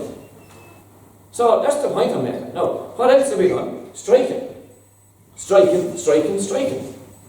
Okay? So, how do we get on to that? How's it saying? How's it? I sidetracked there. Game time. Huh? Game time for the players. Yeah, yeah. Oh wait, going back to the coordinator. Yeah, so the coordinator, through yourselves, tries to make sure that we're highlighting our deficiencies. Okay? We're actually seeing them because coaching is all about opening your eyes and seeing what's in front of you. It's usually easy enough to see an at one chase and follow, and you go up and you give them a route in the backside. That solves that. Right? It's usually easy enough to see if I buy you slow. So if I buy you slow, how do you solve it? You get him to go first. Like, speed is a myth. It's not about who's the fastest that will get the ball. It's about who starts running first. So if you're way faster than me, but I start going before you, I ain't going to get there. So that's how you solve that. Now, how do you solve it in reality? How do you get a lad to go first? But sure, you look at the other guy that has the ball. Right? So I'm marking this lad here, and the way above with the ball, and he's facing that way. But sure, his shoulders are that way. Well, that ball is not going this way. 9 chances out of 10, that ball is going there. So if I see him shoulders that way, I start running. Good chances. The other way is running where I was going. And that's where the ball is, so you go first. Next thing, if you're not as fast as that, right, never, ever, ever run beside him. Because if you run beside him, he's not ahead of you. Your first step, you just beat him for one step. Your first step, out in front of him. Then he has to go around you. That's all you need. So, you're there as a coach, and you are observing. You're watching lads dropping ball. You're watching lads striking. In the drills, can they strike 20, 30, 40? Because if they can't, if they can't strike 50, there's no point in telling them when they're 50 yards out, Jimmy, put it over the bar. If they can't strike 50 as a left half back, there's no point in having a flipping game plan that you go this diagonal switch down to the left half back to the right half forward. This switch, because I can't hit it that length. And I certainly can't loop it over this big long centre back. So forget about that. That tactic is gone. I can only hit 20, drive it down that sideline. Open your eyes as a coach. Right? See where they're deficient. That's the kind of stuff the coordinator can do. In the middle of it all then, if there's a few coaches a little bit more experienced, you might say, right, you're fairly experienced, you're over the 16s, I'm over the 30s, yes. Would you come down 1 or 2 nights? Just do a little bit with me. That's what happens. You mentioned there getting help. I would say, part of your group, you say, right, if there's 30 of us here tonight, everybody here knows one person, at least, that will give a help out. I guarantee you, everybody here knows one more. I'm saying this now from practice, from experience. Going back a good few years, there was 3 of us and we were happy to be 3 teachers. And we were playing ourselves and we were probably looking after everything from under 14 down. We didn't have a juvenile set up. And I remember clearly coming back one day after a match, a school's match. I'll show you where I was sitting in the classroom, sitting up in a chair like this. You shouldn't know that, no. And the 2 boys were there. And we were whinging, not about the match, about how we couldn't get any help. Jeez, we were doing it all. We weren't doing a lot now, to be honest, but we were doing whatever was being done. I remember saying to the boys, just let you know something, when did we ever ask for help? I said, we never did. We never asked anyone to help us. I said, why? Maybe, do we think we're the only lads can do it? Do we think nobody else is good enough? Just bullshit. So there and then, we took out a sheet of paper and we started to write down names of people that we thought were solid. Solid people. And we ended up with a list of 30. And we wrote a little letter. And we sent it out to the people and said, look, we need a little bit of a dig out with juvenile hurling. And we said, if we put you into groups of 3, reason for 3 was that if one lad can't make it, there's still going to be 2 and you won't feel bad that you can't make it. That's a disaster. You know, that's why some people won't get involved, because good people say, geez, if I can't make it, it'll wreck me head. Another lad wouldn't care less. But if you're in 3s or 4s, you know, we probably make every session, but that pressure of not having to be there, that's savage. Even last year I was involved with the seniors, and you know, there was 4 guys in the club and I wanted each of the 4 to take over the team as manager, but neither of them would do it. And they were all former players and fucking salt of dirt. And this lad, geez, I could be caught here, I could be caught there. So eventually I took it. Like a clown, we nearly got relegated. But anyway, that's an aside. And then I went back to the 4 ways and I said, oh, will you come in as a call us as joint management? You know, and you don't have to make a decision. If you can't make it, there's not a problem. Because I want this set up in a way that any of us can be missing. I want it set up in a way that if I never show up down there, the thing carries on. And it says each of you boys can run that session, no problem at all. Right? And I tell the players the same, there's 4 or 5 of us over here. These 4 guys were 4 of the best players we ever had in the club. Whatever they say, take it on board, because I know from training them over the years and listening to them, whatever they're saying is what I would say to you. Right? And we got the boys on board, and everybody was happy, and they missed very little. But it did mean that one lad, he was a fiddler, he could be in anywhere. That it meant that he didn't have to race back to be there, and didn't feel bad about it. So, going back to this then. So we wrote out to these people and said, all we want you to do is, in your group of 3, in your own time, between now, which was probably March, between now and September, would you take a bunch of players that we'll give you, that are living local, for 10 sessions, 10 coaching sessions. And we'll give you a little crash course in hurling. Now, we send out the letters, but that's not enough. We'll follow up then by calling to the people. Because the letter is left, you know, this parish, no, that doesn't work. You send out the letter and then we call. We say, right, Jimmy, well, will you give us a dig out? Cheers, I wouldn't have the time. You know, that meant just ask me again. You know, I wouldn't have time. It's your time. It's your own time. Here's what's happening. We get 10 players, right, you're living up and near such a green, we give you 10 young lads up there, and whenever suits you, just call a little incidental session. It's to be totally separate from training. What we're trying to do is, we're trying to get an ethos in our players, that they go out and puck, and you mentioned it on your thing already, that they go down in their own time, and they'll puck a ball. Because that's the difference. It's the same in school. All the children in the class get the same chance on the blackboard. Same bloody mats are going up there. The difference is when they walk out that door and do a little bit extra in the evening. It's the very same with hurlers. Every player gets the same chance in the training session. That's what they do when they go home. Who goes to that field and practices blocking and practices hooping? Right, in training, we got 20 strikes. Who will go down in their own time with another friend and get 100 strikes? That's the difference. So that's what we're trying to create. Trying to create what we grew up with, because when we were growing up, there was no training. There was certainly no formal training. You went down to the field in your own time. So, we got 15 people to sign up to that. And we brought them up to a little hall in the school about this size, 3 nights, and we went through drills. And the main drill, of course, for youngsters is 2 drills for youngsters. You teach them how to line up and shut up.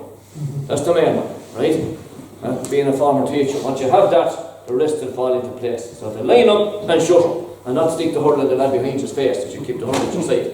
So we give them a little crash course in how to line lads up and shut up, and get them going little by little, and off they went. So we had 15. That was 5 little coaching blocks.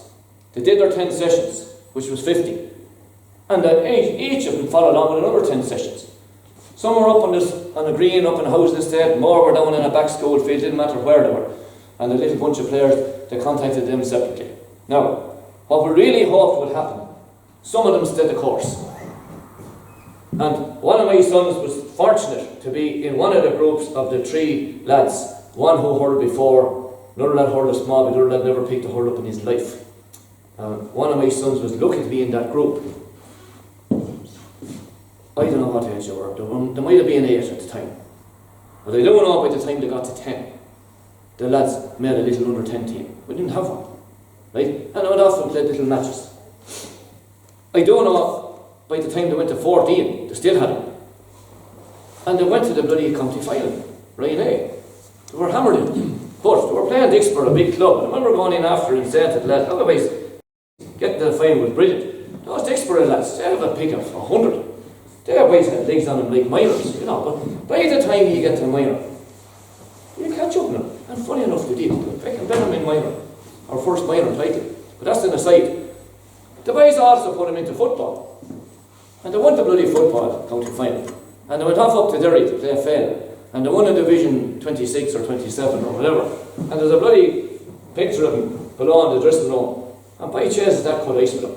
But the point I'm making is, the 3 lads over them, they gave them great value. We got 7 senior hurlers out of that group. 7 seniors. For the first time ever in our club, 3 of them lined out for Kilkenny under 21, the one day. Jesus, like, the values the boys gave them. And that's what I'm saying, your group, you know, what's acceptable for our players? You know, is it acceptable to throw hurls in the ground? Because if it's not, as soon as the lad does it, he's off. Coordinator watches for it. Martin, you didn't take him off. Oh, we changed the one you point in the match. Affect the match. That boy broke the hurl off his knees and you left him on the field. That boy kicked the helmets into the dressing room and you picked him the next day. That's not acceptable in our club. No, it is grand. But the boys had values. Jesus, boy, you know, I'm telling you, if you could put that in place, you're just going to grow the hurling. We had a little priest, I'll finish up on this now because you're tired of listening to me already. I always say, to be a hurling coach, you need not only 3 things. And I have them written on a slide. Enthusiasm. I have them on a slide. 3 different colours, 3 different fonts. But it's the same thing. And I go back to when I was 16. We were a Ryanair team. We had been beaten. We'd been hammered, the truth be known, in the under 14 final 2 years before. But boys that bet as Thomastown to have fucking animals. Jesus, boys, that lads that size. So, you know, to be out in the field was something else. But anyway, under 16, we had nobody over us, which wasn't unusual. No manager over you was how it was described. It wasn't no such thing as a manager. And we got a new priest in the parish, I suppose a month before, and a little fella, he used to wear a cape. And we never saw a cape on a priest before. We were down hurling ourselves in the field and he arrived down. And he called us together and he put the hands out. Jesus, I thought he was the Lord. And then I thought he was going to fly. But he says, how are you lads? He says, you know, how are you, father? He says, I'm looking after you this year. That meant he was the manager. But he says, the bad news is, I know nothing about this game. Now, a little priest don't tell lies. No, he was not telling a lie. He was a late vocation. He had spent about 10 years in England. And no disrespect, because there's some great hurlers in the county, but you'll have a job finding them. He was from Wicklow. Right? And when I say he knew nothing about hurling, he did not know the handle from the boss. But all I can say is he infected our parish with enthusiasm. He infected it. And he got in a couple of schools where there wasn't a lot of hurling going on. The teachers weren't really into it. And he persuaded the teachers just to go up in the yard or up in the field at break time with a cup of tea and just let the boys hurl. That's all he wanted. Just make teams. That was it. No coaching. Right? He got an old fella, Jerry was his name. He was the father of a lad that was in my class, and we're a mine in town. And back when I was in primary school, the mine was 3 or 4 miles out, and the hooter or the siren went off at the end of the shifts. But if there was an accident, the hooter went off as well. And I remember the day the hooter went off, around 11 o'clock in the morning. And the guy, one of my pals, his father was a miner, and he was 3 miles underground. The underground in those mines was about that height of the tunnel. It He'd be down like that. And a half a ton fell on of a rock and it wrecked him. But they got him out, they dragged him out. Hips broken, legs broken. And he survived and he lived to be an old man. Jerry was his name, but the priest got him down along with us, and Jerry used to walk like that with a couple of sticks, and they got an old farmer that was retired as well, Paddy. So there was Father, Liam, and there was Jerry and Paddy. Now, all they ever did was made 2 teams. Good man, go on, that's it, go on, keep it going, well done, that's it. If you missed the ball, go back for it, go on, go back. That was it, well done, good lad, well done, go again. That was the coaching. Back in under 16 right team. Now, if you're a wrestling, go home. Little priest, go home, he says. And you know what you wait, the 2 eyes be having out ahead. And if he's still going up the field, go on, he said. Then he showed him, Martin, come back when you have manners, which will be the next day. So while you were getting that boom, he was leaving the way back the next day. We went to the fucking final. That's enough what you need to know. We got hammered. We got hammered. And we met the same friggers 2 years later, minor, and we drew them. And the curse I got in the replay, we were 6 points to nothing up from play. And the only county man we had at that stage was the bloody goalie. The fucking Bull Murphy on the other team, he cleared the ball from right half back, I can still see it. Nobody inside the 21. Our county goalie, mate, with the paw up for it. And he was an All-Ireland handballer, and he dropped the fucking thing. Holy Jesus. Couple of minutes after, there was a trickling of a ball coming in, and the way had it covered, and that clown came across and touched it, and it dribbled in that way. Level. Bet be a fucking pint. Jesus, bet be a pint. 3 years after, 121. Just wet for these boys. August 1978. We got to the final. We won the Northern final by 22 points against the neighbours, Muckalee. Jesus, it was a day with light bonfires. 1978, August, made the final. When was it played? December. October 1979. 2 weeks after we got to our first senior final in 20 years, there was a draw and a replay was abandoned, and the other boys got in the county board office. And we had 7 players off of that senior team playing under 21. And the boys we were waiting for didn't make it. We were waiting for them for so many years, they didn't get to got knocked out in the semi-final. And we played a team from South Kilkenny that we never heard of the place. And by Chad, we were going to walk at these lads. Never heard of them. They weren't even seen them. I don't know where they ever intermediate. Clare to Chase 10 minutes into the game. The Whores were 3 goals up on us. Oh, just disaster. 3 goals up.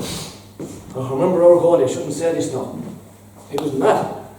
The 2 eyes were dancing in his head, this full forward going to town. Well, the ball came in, and he ball next to him. Bam! Jesus, he 1% off you. We won the match. We won our first 121 ever. But the killer was the boys that we were waiting for all along. But as they were coming up, they were giants. I will never ever forget at under 16, and I'm rambling now, but it's important because I'm talking about the player that's talented and that's big. I was off from boarding school for my sins, and we come back under 16, and I was only a slip of a brutal wing forward. It blew me over, and we had a good centre forward. He was the main man. So I come back anyway for this final, and the little priest had this game plan. Oh, Jesus, you think game plans only came out recently? St.Mary was the centre forward. So anyway, these boys had a county minor. He was under 16. He was county minor at that stage, right? I think that after winning an All-Ireland. Anyway, obviously 2 years later as well. So, Dick O'Hara was his name. I don't know if you ever hear of him, but if you Google him, you have a good look at him. So anyway, we had this little chat the night before the match anyway, and the little priest says, Martin, he says, look, you're going in centre forward on hard, just to free up Shamey to do the score. That was grand. I want to meet, you know. Shamey's the score, you know. So that's grand, that's grand. Oh, harmless. I never forget it. Coming out of Nolan Park, it was like coming out there, out through the tunnel, the dressing rooms. And we had a big long lad full forward, Richie was his name. And Richie was running out before me, but he was walking, big long steps. And he got out and he hit the grass. Jesus Christ, this is hard as full back. I was running out behind him, I out that seat. What the fuck was wrong with this guy? What the chest, I looked up the field. 16. Hair down to here. And a full beard on it. And 2 legs on him like 3 trucks. Oh, mother of Jesus. But anyway, I remember I rarely get a score. At one stage in the match, the ball was going over the bar. and Hara back at his own goalie and flattened him. He'd gone over the bar and he brought the ball down in his hand. I ran in and just swiped him. Got goal. Goal, first one I ever got. Well, I tell you, talk about speed. What he didn't say to me. I was over the middle of that field before he had touched it. But he went on to hurl for Kilkenny. Jesus Christ almighty, he was awesome. But a lot of boys on that team that they had, they were awesome. They didn't even make it to senior club because strength, they had it. They had a bunch together and they won and they won and they won. And when they got out of minor, they couldn't cope with not winning. They couldn't cope with not being able to fire lads around. You know, I remember there was a photograph somewhere marking a lad, and I was literally up to hear him. And that's what I'm saying about your big, strong, talented players. They need to be taken aside and managed and handled and told what's ahead of you. Look, I'm after rambling on to go on there now. Not at all. So, we'll wrap it up from this. Anyone wants to ask Anthony? No, any questions? I have a quick question. Make it very quick. Just get your opinion on something. The last time I started my club sport, there was loads of different sports in the town, and we had, I was just talking to smaller kids, really talking 6, 7, 8, 9, and we had a big issue with the club in terms of the grip was completely wrong. The grip? The grip is wrong. Yeah. And you can see like they're harping on every week, and like you're starting to annoy you, or say stop doing it then, like, you know, but the grip is never sorted. Like, is there any technique you've come across, or what's the best thing? Okay, right, when you say the grip is wrong, what do you mean? Well, it could be loads of things. They can drop the hand on top, or they can be swapping hands as they catch the ball, or they can swap the hands as they strike. Yeah. And is there, like, do you focus on it? Do you leave it off and do you hope you're just going to develop, or Give me is one there any second. technique I think I'll hold the car. Just here. Give me 1 second now, because it is important. I don't need to try that. You know, you're not trying. I'm not in a hurry. Any of you have to go home, lads. Go home. Don't worry. Don't feel you have to stay. Is that your on? Is that on? Oh, for... That's all. Oh, Jesus. Hey, now, man, hold on. We'll talk about that.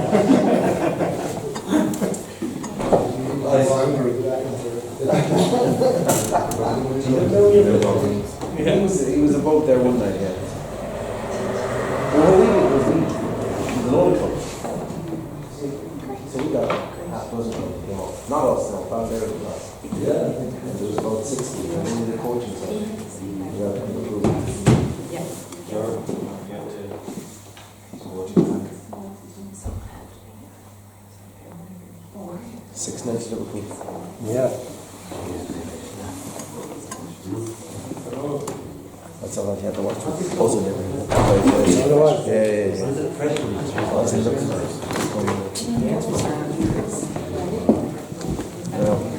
Now, okay.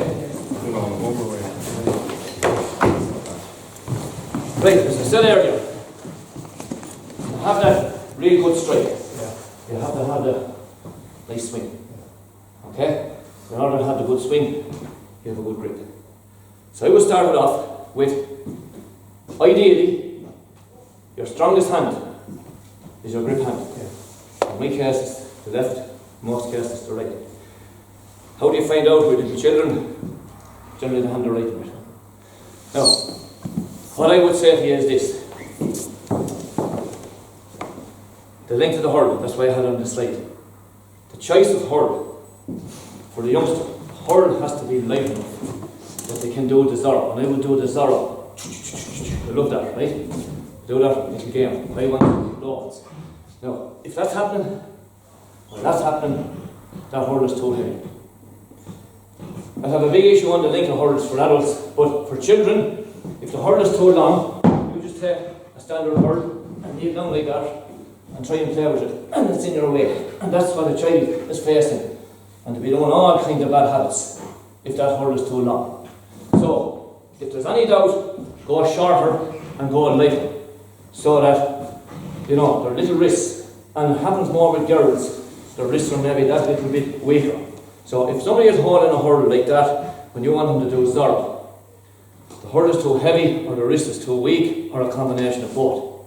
Now, what is a great help, and I have it on YouTube, the guys up the north call them the wristies, the little short hurl, about 18-inch hurl, and they'll only pick them up like a little tennis racket. And you get the small children, one hand, I'll send you a video clip. One of my friends up the north has a lovely video done on it, right? And to be going with the one, to go with the one, to go with the one, all these little games. That making sense? For a start. Now, right, little exercises. And I'm talking 3 or 4 or 5 minutes max. Right? That they're doing the Zorro, and they're doing little exercise like that. They're doing stuff like that. With all help. Now, where the problem comes is, first problem is if I am using my weak hand to grip the hurl. Right, what's wrong with that, you'd say? Not a terrible lot. No, technically the grip hand is there and it's stuck there. Technically, it never moves. Now it does in reality because sometimes you shorten the hurl, but you know what I'm saying. Technically, the grip hand is stuck there and the other hand comes in for support and the other hand catches the ball. That making sense? Now, okay.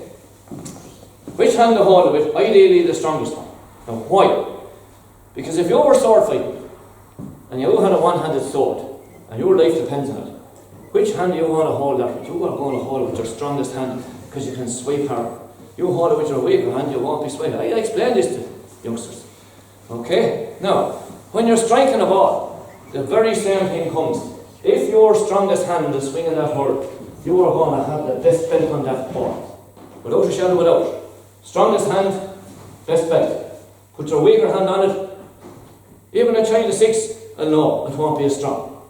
Okay? That's the first thing. Now, if I am holding it with my strong hand, like that swing goes, my weaker hand is coming in then for balance, that's grand. If I'm holding it with my weaker hand, in the middle of that swing, your strong hand is now taken over. And it's like it's cutting off 2 inches of that hurl, and you're distorting that swing. Now, the little young child mightn't understand that. He doesn't have to understand it. Does that make sense to you? Yeah. Now, okay. I will try to get even up to 12. I would try to change a player. And I'll explain it to him. And if you explain it to him, there's a good chance to do it. If he's too thick, let him off. Tough luck. Right? So, ideally, strong hand. Now, I wouldn't lose a fierce amount of sleep out of it if they're using their weaker hand, but it is up here. It's gripping it. The other one is there. And they're catching the ball with the lower hand. That is more important, that they catch the ball with their lower hand, because what often happens is catch it with the grip hand. Yeah. And that's the main problem. No. Catch it with the grip hand. Yeah. No, look what I'm looking at. Yeah. Now I'm looking at it. The only word I can use here, and I learned it from my principal in school, you're going to have a bastardized swing. Okay? It's terrible, isn't it? Where that word came out was our principal back when I was in primary school. It was in relation to the names of places. He was into history and names of places. And he says, Ireland had the most beautiful names. Every little hamlet and village, everywhere. Beautiful names. And the English came over, Cromwell and the boys, took over Ireland and they bastardized the names. And he was right. Castlecomer, C-I-S-T-L-E, okay, Castle C-O-M-E-R. It was Cashlan and Comer, which means the castle and the Comer. A Comer is where 2 rivers come together, it's known as a Comer. Cashlan and Comer.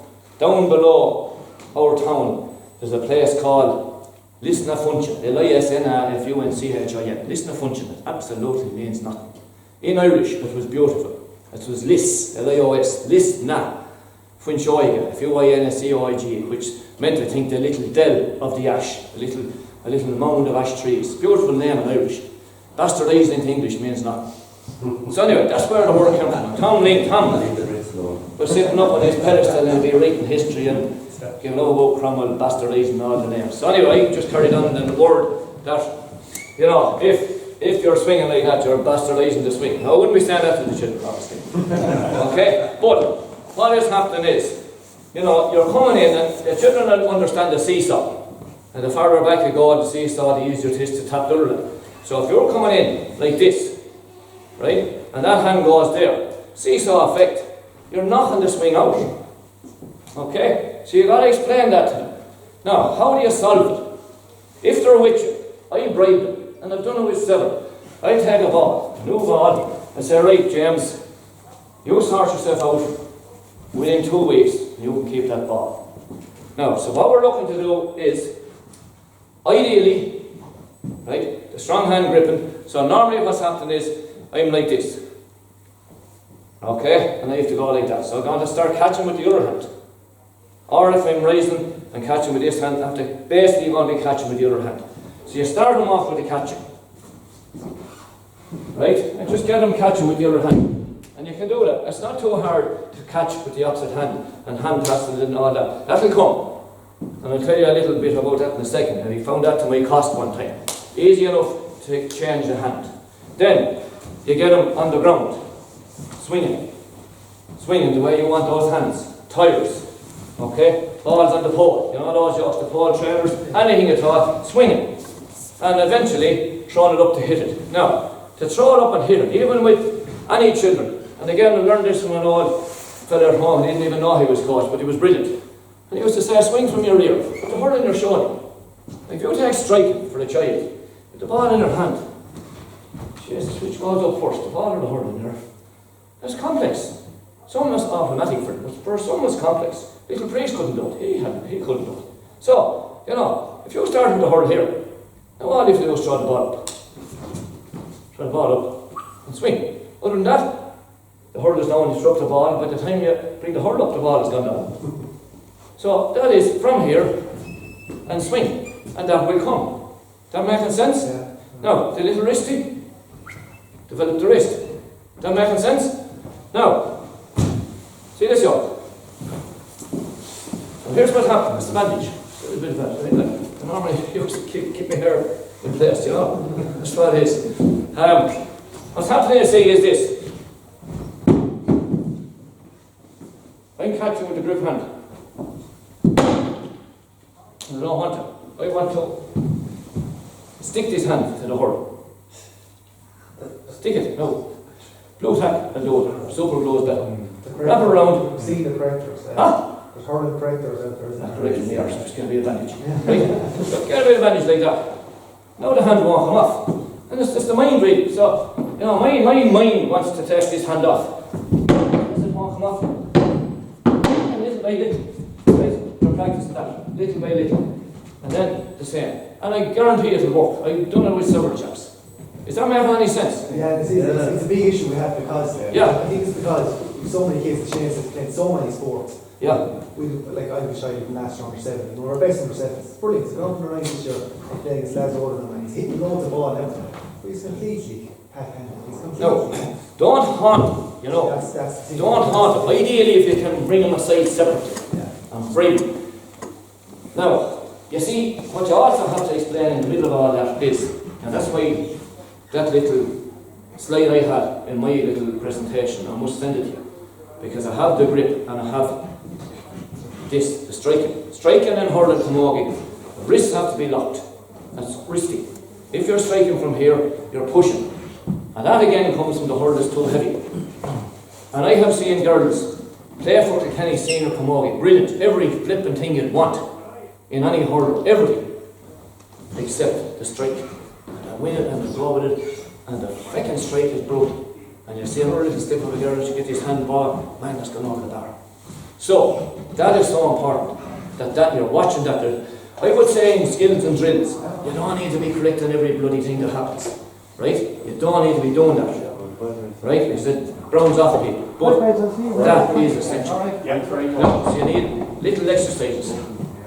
2 minutes, I have the small children, right?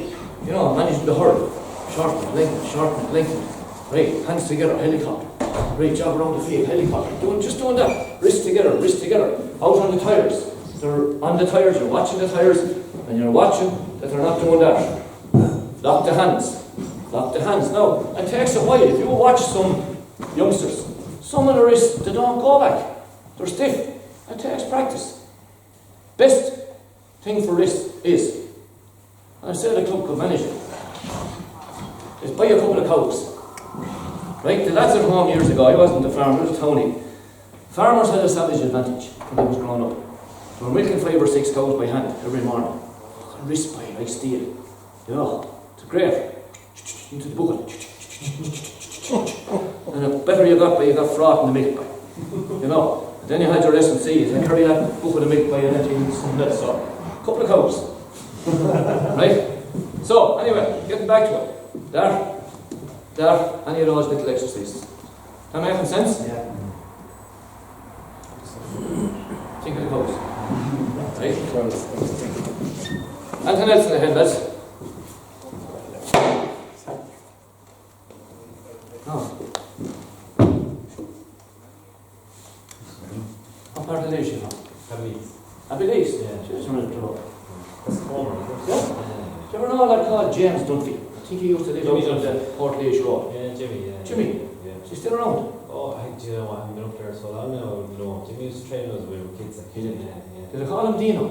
Jeez. Light, skinny, lump of that. Yeah. Yes, I Yeah, remember. that's right. I was in jail with him for 5 years. Took him Valley Fin Fish. Yeah, He went for 5 years. Huh? Jimmy and Christy, very hard. That's right. Yeah. Often wonder what kind of jazz and the grandest chap you ever met. Anyway, anything else in the head stuff? No, thanks a million, Mark. I think I definitely found it very beneficial.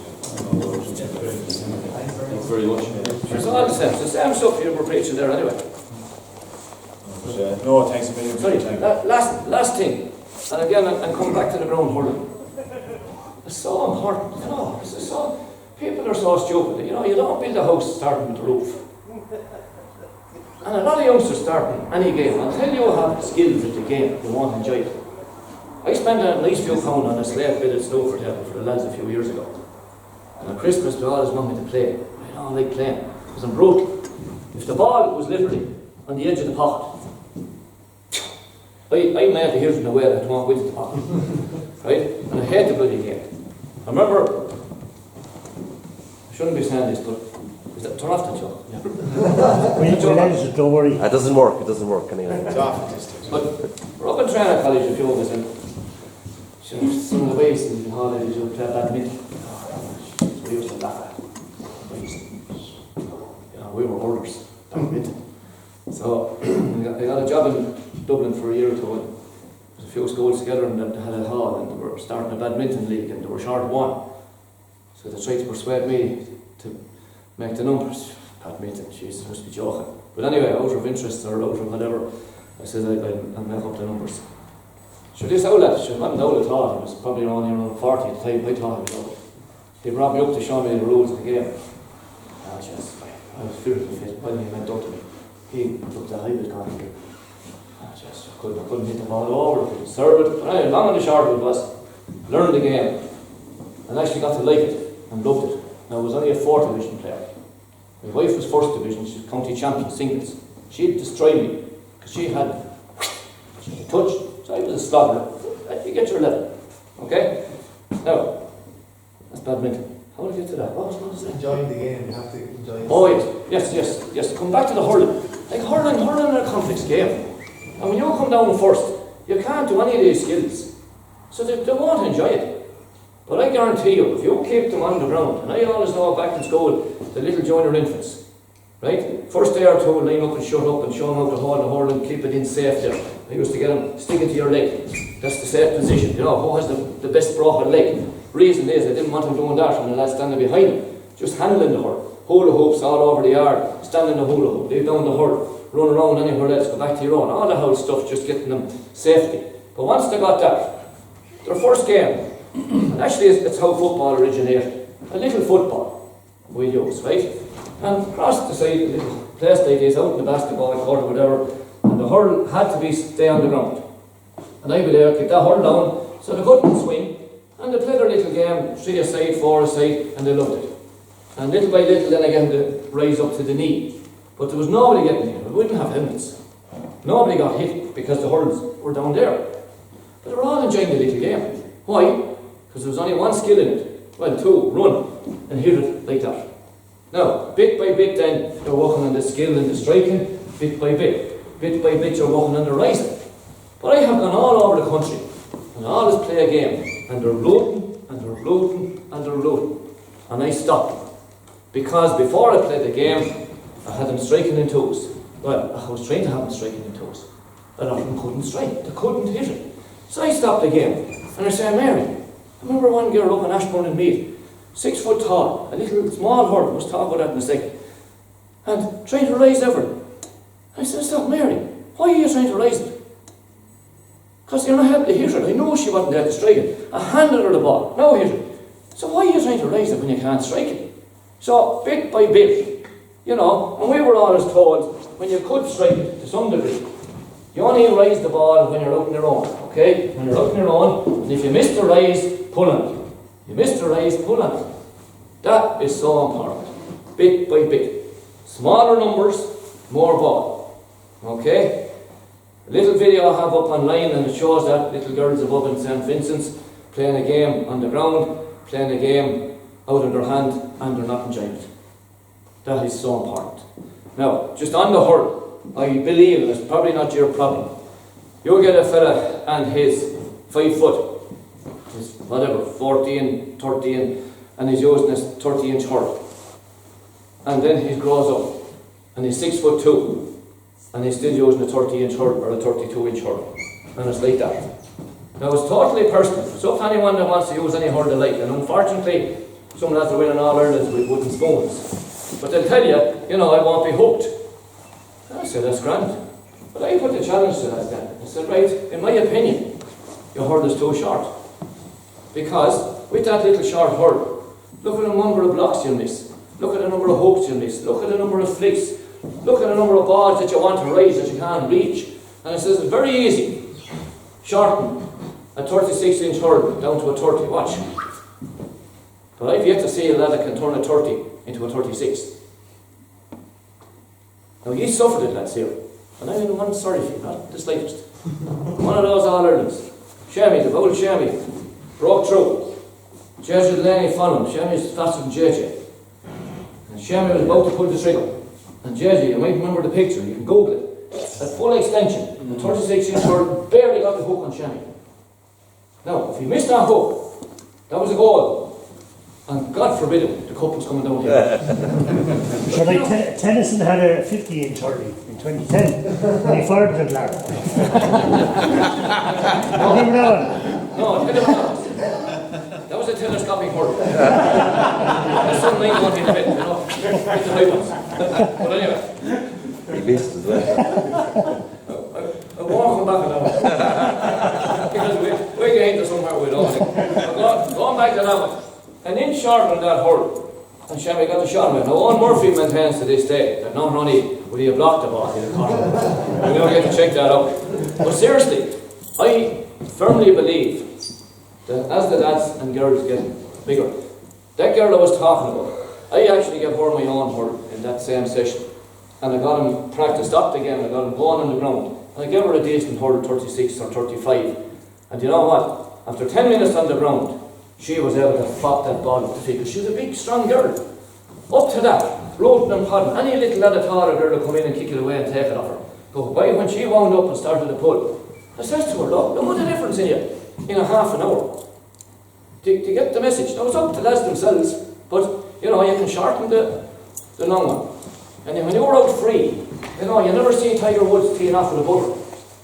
When you're out free, instead of strike with a little short hurdle, full length hurdle, and let her sink. But even, you know, the flicks, the blocks, the balls that you will reach and that you won't reach.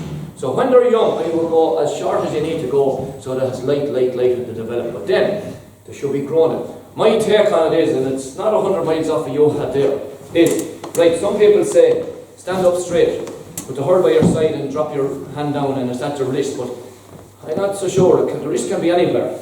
My take on it, and a good friend of mine, his hurling development manager in Connacht, Damien Coleman, been involved with Port Tonga there for years, we were winning all Irelands. And our take on it is, grip the hurl strong. Now if I don't grip it strong, it'll just drop to the ground. But if I grip it, that hurl will just barely come off the ground. Look, it's barely off the ground. See? Watch. Stand up at the table, show you. I won't. Ball down. You see what I'm looking at? Yeah. Right? When I grip it, it comes up. So I say, stand up straight and let your hand off like a pendulum. And that should just about touch the ground. I'd like that another half an inch longer. Just about. Now it doesn't mean an lad of 7 foot is going to have a hurl. You know, there is a gap, there is a difference. Ideally, when you're measuring a hurl, have two, one in each hand, because you're inclined to bend over a little bit. three like that, where it's straighten up. But that'll be my take on it. Yeah? What do you think there? Sweepers, bring back Jaley. Gosh. Thanks a million for your time, Mark. No bother. Much appreciated. I'm going to be the one in how much in Coronation Street. That's it. Or a few of ours watching United tonight. Huh? I don't know what you should do. You got it. An interesting thing, a friend of mine there last year, when the lockdown, he sent me a YouTube on Ajax, I think. Ajax Academy going back probably 30 years. You know what? It was so interesting. Look it up.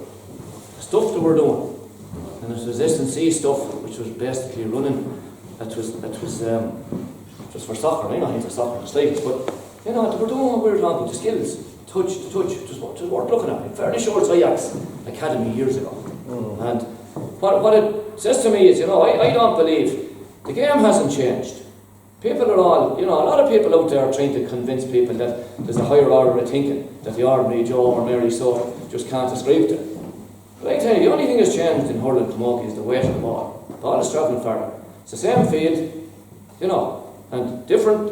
Talk about schools, old school and new school. The school is the same effective buildings as it was 50 years ago. The only thing changes is the clowns coming in and out. So don't let anybody tell you that there's magic here or there. And the best teams are doing what I've said to you earlier, doing it well. You go back to the John McGraths and the Bubbles and the Vice, what are they good at? Catching and striking and moving. You know, you look at the Limerick boys now and boys talk about it. There's any difference in the Limerick lads at the moment, and they're lucky to have it. That they have, as well as being good, to have a nice bunch of lads that are big and strong. Right? There's nothing to do with S&C. I look at Jackie Turnbull on Kilkenny when we were doing well. You know, it wasn't S&C that made him strong. He was always strong. And if I lived in the gym, I'd never be as strong as him. So that's where the variety comes in. You take the guy that's not as strong or not as big. Well, the guy that's not as big, well, he has to learn how to flick a ball. Okay? Like if All the best. we were playing against JJ Delaney years ago, JJ catch Anthony. You just don't go up and catch with him. You stand back here and you tip it before he gets to it. So Mark and Jackie third, you don't stop that ball or bring it home, and they love you to stop it. You stop the ball there, by the time you have it risen, they're on top of you. The last thing they want you to do is control it and whip it. That's your striking. So you learn all the skills, and then the clever player implements whichever one they think at the right time. You know, I'm not against a short game, but sometimes there's 6 lads on you, and you've no choice but to go short, so you've got to get good at it. I would play 6 on 6 sometimes in this area here, because sometimes you'll be in the square and there'll be 12 lads in it. But if I get that pass, and now I can drive the ball 70 yards because I see someone loose, but I'm not going to pop it over to you just for the sake. Now I'll drive. And that's what Limerick do. Go watch them. And I want to play like Limerick now. And they're talking about the short game. I've seen Nicky Quaid got caught with the short game. He got caught with a short puck out. Our man Owen Murphy got caught last week with one. 2 of the best goalies ever. Now, you bring that down. The Clonmel under 14s or Castlecomer under 16s. And you have the way in the goals. And you're going short. And he's not able to hit it for a start. And the other boy can't take it. Like our senior team in the club. I asked the boys, how many of you want in the back? How many of you want the short puck out? There wouldn't be 2 of them. They don't want it. Right? Now, if they're going with it, I say, right boys, we will train a bit for it, because there might be a time when we'll have to use it. But, don't let me see any short puck out until whoever's getting it has his back to the sideline. So that you can see the keeper and you can see whoever's coming down the line. Never, ever, ever give it to a centre back. They're standing here like this. The slightest miss, even if he doesn't miss it, and have to come 20 yards there, knock it down, bang, that's a goal. Common Jesus sense. And as I said to lads, if you get the ball here, and I have clips and clips of boys winning all Ireland clubs and inter-county, and they get the ball and Tipperary one piles it, they grab it and they can drive it without even looking. Why? Because if they look at it, your man is on it, and they're going to be closed down. There's times when they look. And I would say, right, goalie, corner back, drive it up the field. Worst thing that'll happen is what? Come back. That's it. That's the worst thing that'll happen, come back down to you. Now, start going short. What's the worst thing that'll happen? A green one. So when you're deciding to go short for the second, in your mind you have to calculate, right, if it comes off, what's the maximum gain? So if I go short when I don't have to, if I give it to you there, I could have hit it. What's the maximum gain? Maybe I could have got a point. Will you get 2 points?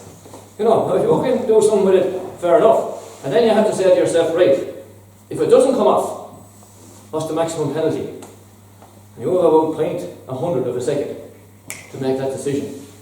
I know the one I've been making. Well, up to hell. PJ Delaney, when he came in for James McGarry years ago, I was saying to PJ, look at PJ, I know a goalie. Fair play, I'm delighted to see you're emphasising the goalies. Goalie without a shadow of a doubt. Number one is not on his back or her back for nothing. Goalie is the most important player in the field. Now, I says to PJ, I said, look, if I were you, PJ, right, you're in instead of McGarry. If I were you, I would put every ball down that field. It's worse to lose and come back. He says, if it goes wrong, no matter whose fault it is, you'll get blamed. And you'll be back on that bench for the next 6 years. And they got a bloody all-star the same year. And McGarry could never get one. You know. So, but the goalkeeping is savage important. One little thing I do with goalie, 2 little things. I play a lot of 2 versus 1 games. Again, I said, we're finished, we're not finished.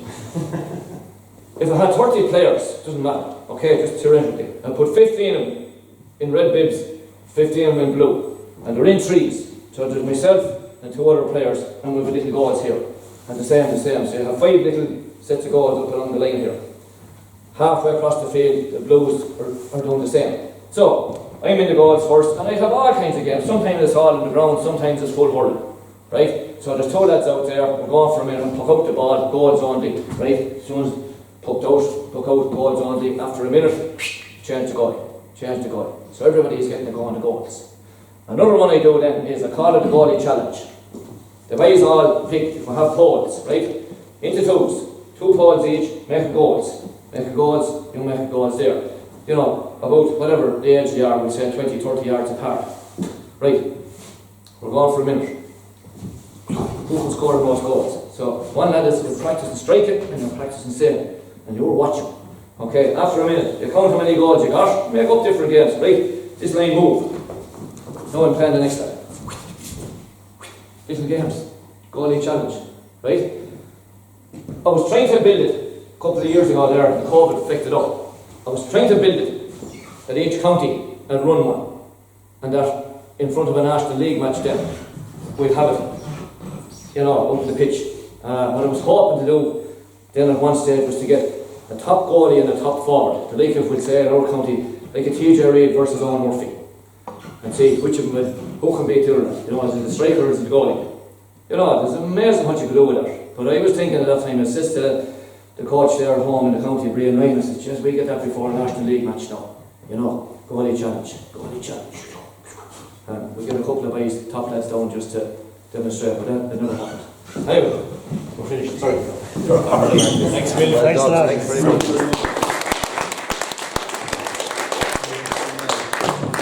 Maria. Right.